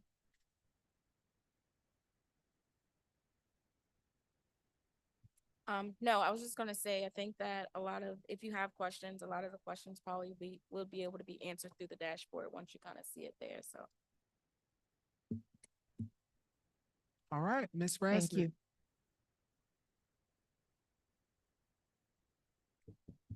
Hi, good evening. So I'm going to cover our priority 2, so providing a culture of safety, wellness, and belonging. That incorporates a lot of different staff and target strategies and goals. So when we're thinking about our specific targets for our culture of safety, wellness, and belonging, we're thinking about our student support and well-being, which incorporates the implementation of our tiered supports across academic and non-academic domains. And that's explicit instruction in social emotional skills and a focus on school climate. Health and nutrition emphasizes students accessing healthy, locally sourced meals and increasing the number of students that meet the governor's scorecard on nutrition and physical activity. Family and community engagement combines maintaining strong community partnerships while increasing parent, student, and family engagement in school activities and being present in the school daily. Our attendance targets are geared towards reducing chronic absenteeism and keeping students engaged academically. And then safety and security encompasses the completion of our designated safety projects across all of our campuses. So what you'll see when you get to see the data dashboard, there's going to be multiple different types of measures in this domain. Some that are going to focus on our implementation of specific strategies, and others that focus on how effective those implementations were. So implementation measures will consider things like, did we finish a safety project? How many students are eligible for free student meals using the community eligibility provision? Our tiered fidelity inventory, which schools do annually to assess whether or not they're using evidence-based practices to create a positive school culture. But then you'll also see whether these implementations are working for students. And in that, you'll see student meal participation rates, information gathered through school climate and culture surveys, aggregate data on threat assessments, chronic absenteeism rates, also information about office discipline referral rates, and universal screening data. We would hope that that data reflects our increased implementation of different targets and goals.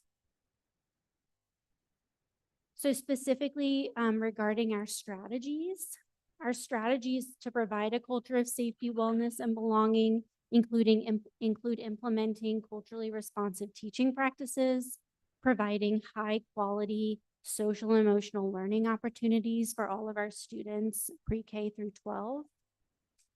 That explicit social emotional instruction allows our students to acquire and apply the knowledge, skills, and attitudes to develop healthy identities, manage their emotions, and feel and show empathy for others.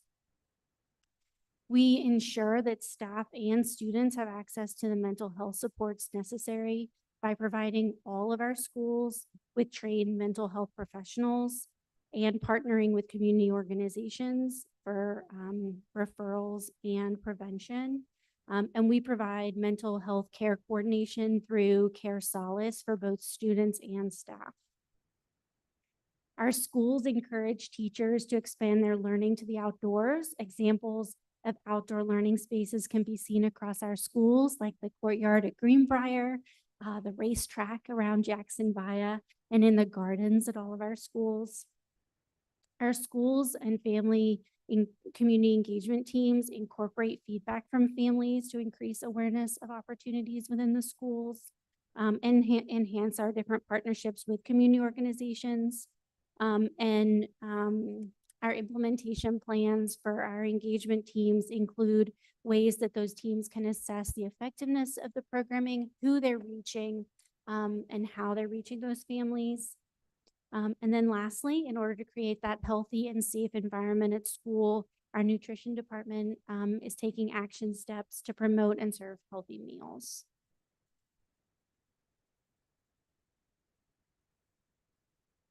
Any questions? Questions? Sorry if I don't know. Meal and nutrition services, are those free this year again? Do we know? At all schools? Yeah. Thank you. Thank you. All right, Ms. Lewis.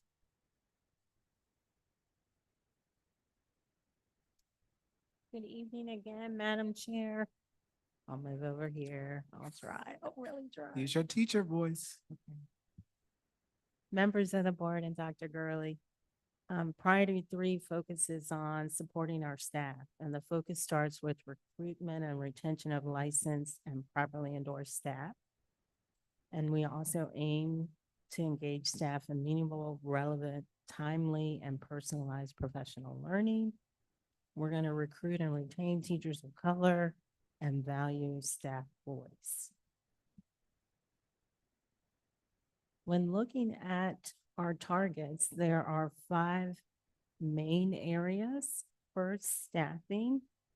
We want to be fully staffed at the beginning of the school year. We work closely with school administrators to recognize the shifts early and explore new recruiting opportunities. We also strive to annually hire additional licensed and professional staff that match the diversity of our students. And we're supporting new staff or unlicensed staff in getting licensure. And one of those pathways is IAs to teachers. Number 2 is professional development. One of the ways to retain staff is to make sure that you provide them effective classroom professional development, just-in-time targeted professional development for all staff. These professional development opportunities also include an opportunity for licensed staff to pursue leadership opportunities. And we want to embed culturally responsive content and equity-focused teaching practices when we're doing this. The workplace environment is understanding the importance of the culture within the school. That is critical. We desire to make improvements on school culture We will survey our staff and integrate their input into the decision-making.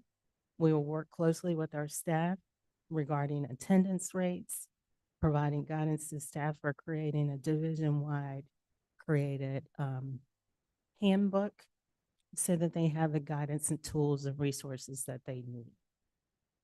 Diversity and inclusion would be the last one. We recognize the importance of having a diverse staff that mirrors our student population.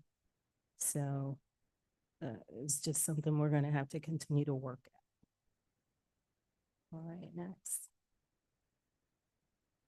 The metrics we're going to use to measure our support to staff. We're going to measure the number of vacancies at the start of the school year. And then we'll measure the number of people who are properly licensed and endorsed.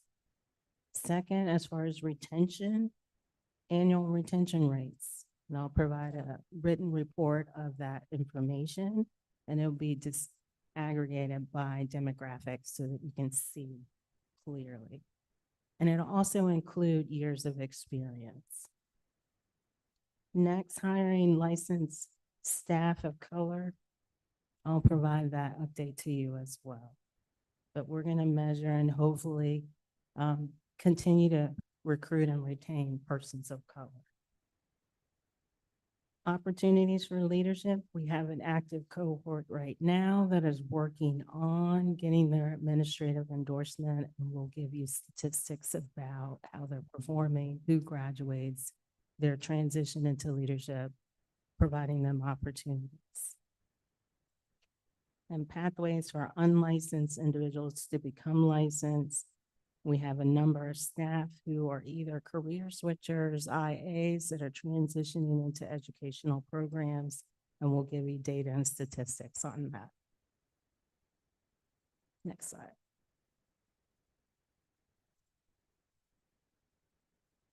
Oh, you went one more, I think. Should you go back one? Okay. Here are some of the strategies. I keep reiterating the importance of recruitment, but we're going to have a recruitment plan, collect and analyze the data trends, realize where we're getting applicants from, and then continue to go to those communities to solicit and secure new teachers. Professional development, we constantly get surveys and feedback from people as they go through the professional learning. They'll give us feedback on what their needs are and how effective our practices are. We're going to have collaboration and co-teaching. We're going to establish some co-teaching opportunities, increase the interrelator reliability of the evaluation process, and then work with administrators for alternative licensure pathways. We'll continue to recruit for a diverse staff and try to increase the culture and climate effectively in our schools. Let's take any questions.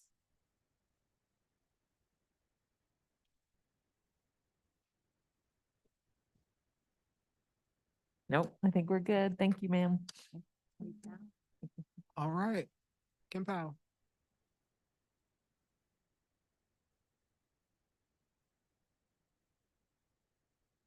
Good evening again, Madam Chair, members of the board, Dr. Gurley. Last but not least, goal area 4, ensuring effective and efficient operations. The goals in this area are focused on modernizing our facilities to meet our student and staff needs and serving them all as best we can, advancing different operational efficiencies and upgrades, promoting sustainability and environmental awareness, and demonstrating fiscal stewardship in all we do. So targets in this area, and there's a lot of them, so we'll get my notes here. When it comes to infrastructure and modernization, our targets are things like, that's been mentioned before, completion of projects. We've got a lot of big modernization work. And another thing, things that are maybe less visible are things like aligning all of K-Tech's technology and maintenance systems and security systems and IT systems with our standards. Upgrading, and this is like really behind the scenes, but it's super important. Things like upgrading and replacing all the cabling in our building to make sure that it's Cat 6A or greater. That's one of the targets in Mr. Como's area. So all of these things are really about updating and improving physical and technology infrastructure. And some of it's very visible to you and some of it's not, but still very important.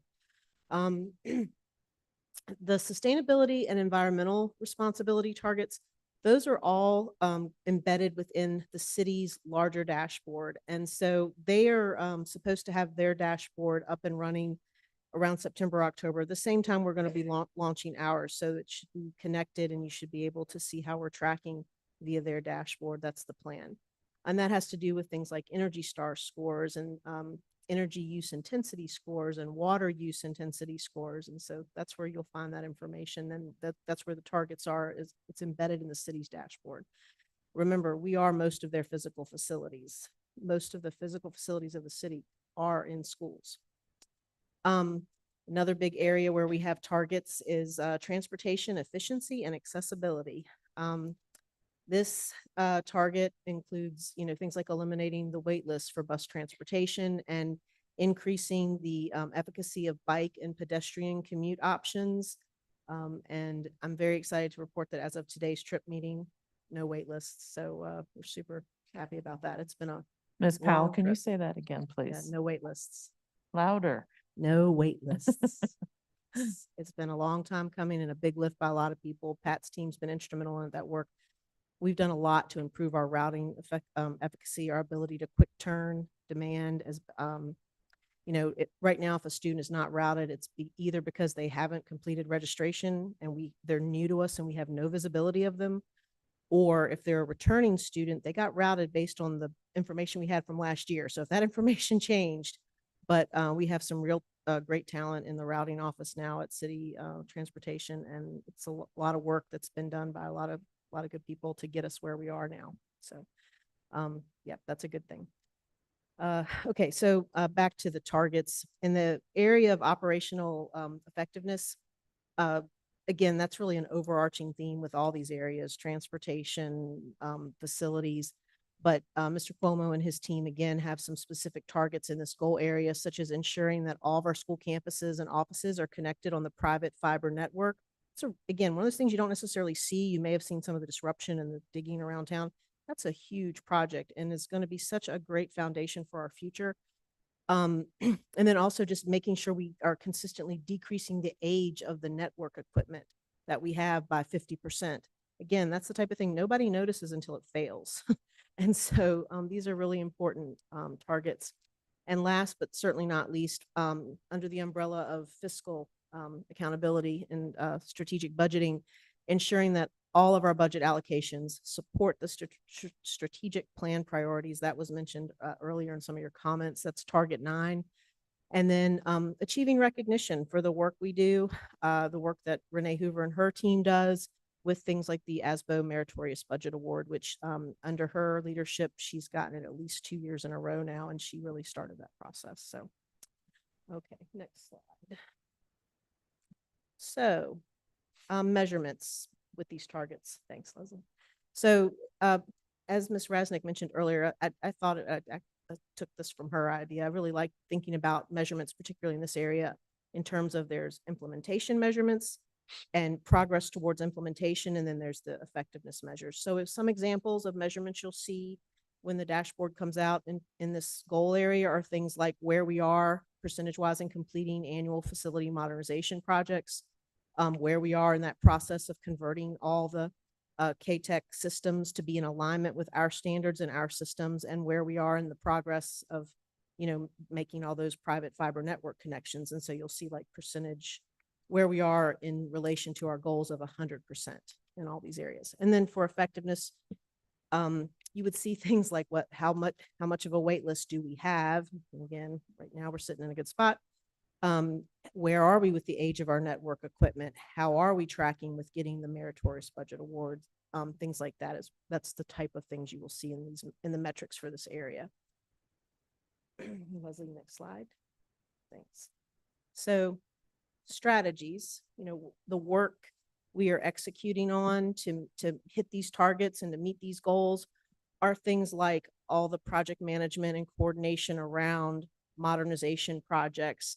The big, banner project for that right now, of course, is the middle school. But things like our, improved bathrooms here at the high school and how we can continue making progress with things like that. Those are all exciting projects and very visible.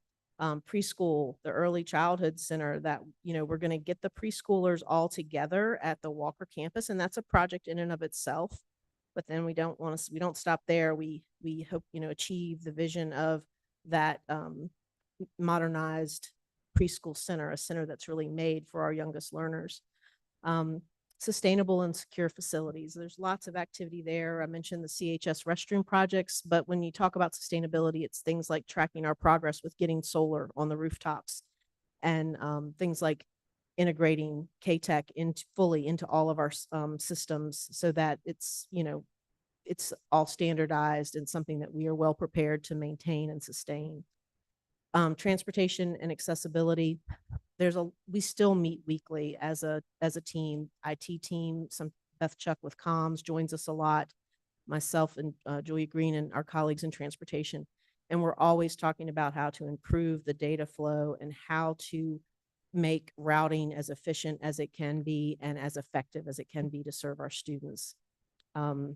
And there's more work that can be done there. And we're still talking with the city about what organization makes sense as far as routing and where that work should be done, and the system called Versatrans and how we can improve that to get more functionality out of it for our parents and for, so you could get real-time information about where your student is with the bus, that type of thing. There are functions and features we want to push to see brought forward. And so those are exciting things, and we're always looking to improve. And then when it comes to financial transparency and strategic planning, again, just always trying to be transparent in our communications about finance, making sure we align spending with our strategic plan, and things like, work partnering with a consultant to look at how we're zoned as far as our elementary schools, because that's part of being fiscally responsible, is making sure we don't have some big bubble in one of the elementary zones, and then we're looking at having to invest in modular units. If we can avoid that, we would certainly like to.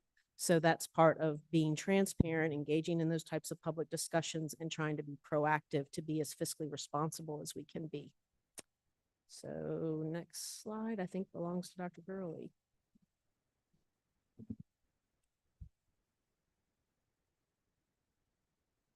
Were there any Ms. Powell questions before I wrap it up? Okay. So as you all have heard, I know you've asked a lot of questions, very good questions. There's a lot of work that went into this document. This is a living document. It does not rest on a shelf. We use this to continue to innovate our programming. We think that our strategic plan is the guiding light that helps our students and staff attain their goals. As an immediate next step in this process, we will be rolling out the data dashboard. Ms. Swift and Dr. Johnson have been working collaboratively with the technology department to ensure that there's seamless migration of data from the technology with our technology platform. We thank them. A lot of people's hands are going into this project, specifically with the data dashboard. We thought that it would look one way when we finished with the vendor who was working with us, and it just did not meet our expectations. And we know that we want this data dashboard to be comprehensive. So as we roll out, as we do the rollout, it'll happen. It will happen in late September, around I think the week of the 23rd. When Ms. Swift presents in October, there will be an accreditation update, but we will also do some year one, looking at year one metrics and how we did. And I know that was part of the some of the questions. One of the questions about how do we know when we're in year one, when we're in the planning, when we're in implementation. And so what we're going to do is we're going to quantify what did year one look like. And so we will take some of those measures and we will begin to roll that out. And then, so that'll be a part of what happens in October. And that's it. Unless you have any further questions. I mean, I just want to, I know we did not hear from Ms. Hoover, but you heard her where her work lies in this document, where Ms. Chuck's work lies in this document. I mean, everyone lives in this document, and when we get to 2028, we will be better. We will be better. Any questions, anybody? I just want to say, Dr. Gurley, thank you for kind of taking this on. It was kind of a later ask as far as adding this to the agenda. So thank you and your team for pulling it together. But I think it worked well as far as what you're going to launch, as far as, you know, kind of prepping us and the public for that matter, as far as what our priorities are for Charlottesville City Schools, and then what we'll be looking at as far as the data in the next month or two with your presentations. So thank you. Absolutely. Thank you all.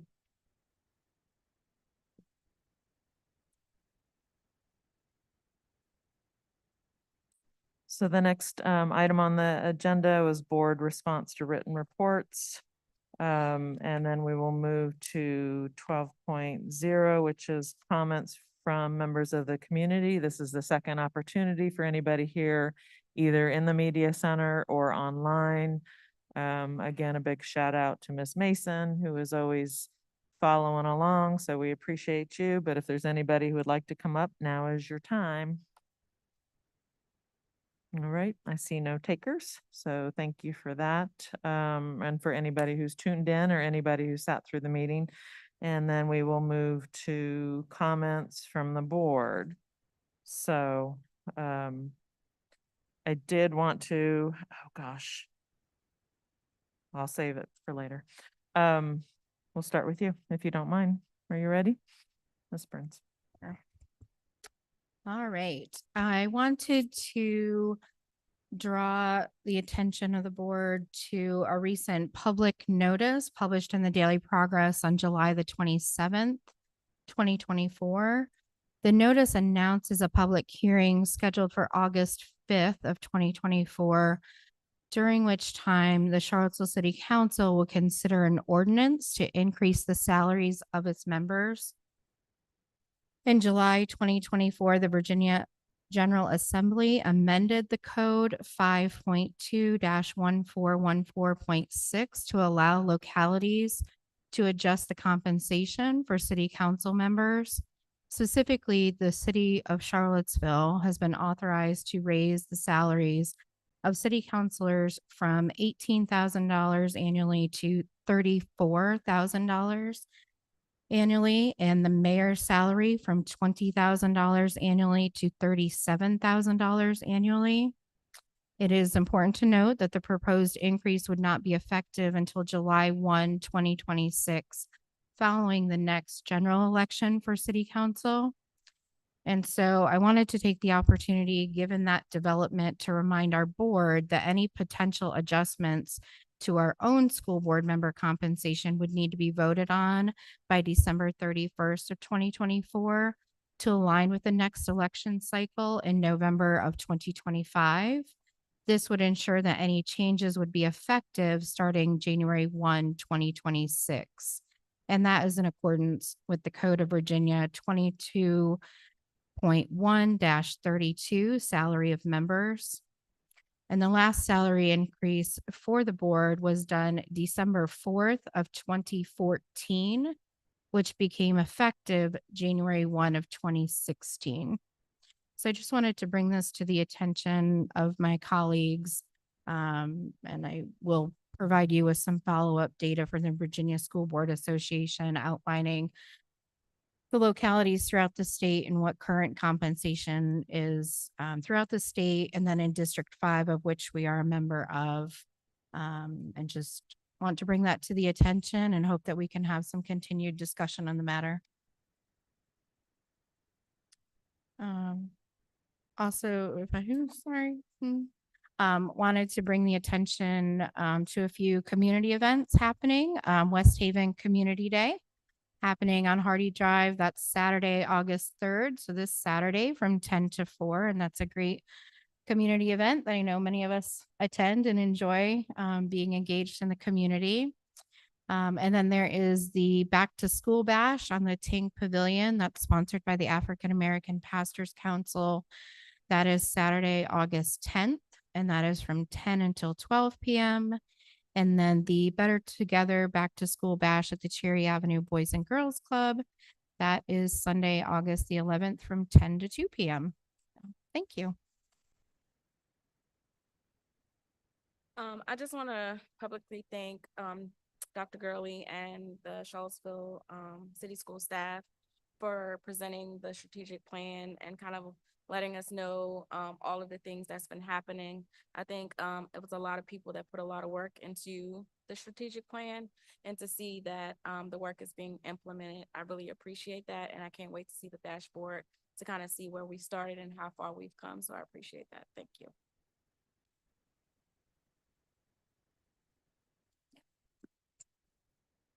Okay. Hello.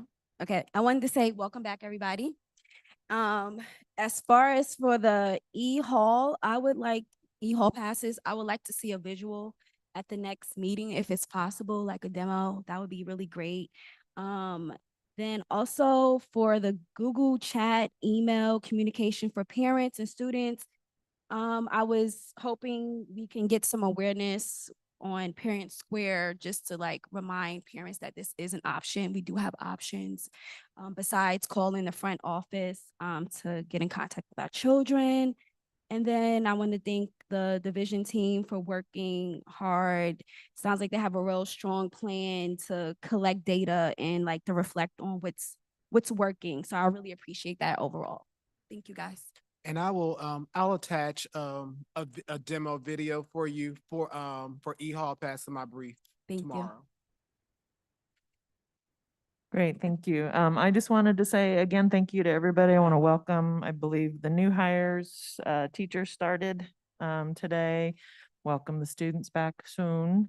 Just to update everybody quickly, Mr. Meyer, Dr. Gurley, Ms. Powell, and I did meet kind of an earlier meeting with some of the city staff. We met with Mayor Wade, City Manager Sanders, Mike Goddard, Crystal Renoval. Was that it? I believe, and to talk just a little bit about sustainability and some of the CIP work with the schools, and just trying to initiate an earlier conversation with that. So I wanted to just let you know that we did have that, and also to extend some gratitude to staff at the city level for making time to meet with us. Also was able to, and Mr. Myers is not here, but he and I both attended or were able to stop by and celebrate our summer graduates. So we had 3 graduates here at Charlottesville High School. So that was fun to be able to be there for that. And I'm going to try and make an effort. And if I forget, I'm holding somebody else here to help remind me or to do it. But I do want to make sure that the public is aware, that we are have renamed 2 of our elementary schools, and both of those are polling places. So I know the city has something on their website, but just to remind community members that Clark will be renamed, or is renamed Summit, and Venable is renamed Trailblazer. So I think every opportunity that we can all get, or that we all have, to remind people as there is an election coming up in November. So I think it's important that we do our part to remind people. And I think that is it. So thank you so much. So that's it from that. And now it's your turn. All right. I'm really quick. Today was great to welcome so many excited teachers today. I remember the look that they had on their faces today. So it was always nice to welcome our new teachers back. We welcome all of our teachers back on Monday. Very excited about welcoming them back and just getting out to visit with them in those spaces. We have our PL Palooza next week. And so I think we've invited our board members to join us during our opening, and there will be a lot of just learning sessions for for different groups, our teachers, support staff. So the Palooza is just going to be just a great day for us. And then lastly, just really excited about a fantastic school year. It will be one that we will celebrate from the beginning all the way to the end. The feels already are different, and the only way to go is up. All right. Thank you, sir. Any work session wrap up? I think we're good. Okay. As far as upcoming meetings, our next regularly scheduled board meeting is September 5th, and that'll be right here in the media center at 5 o'clock. And unless there's any other last minute comments, I call this meeting adjourned. So thank you.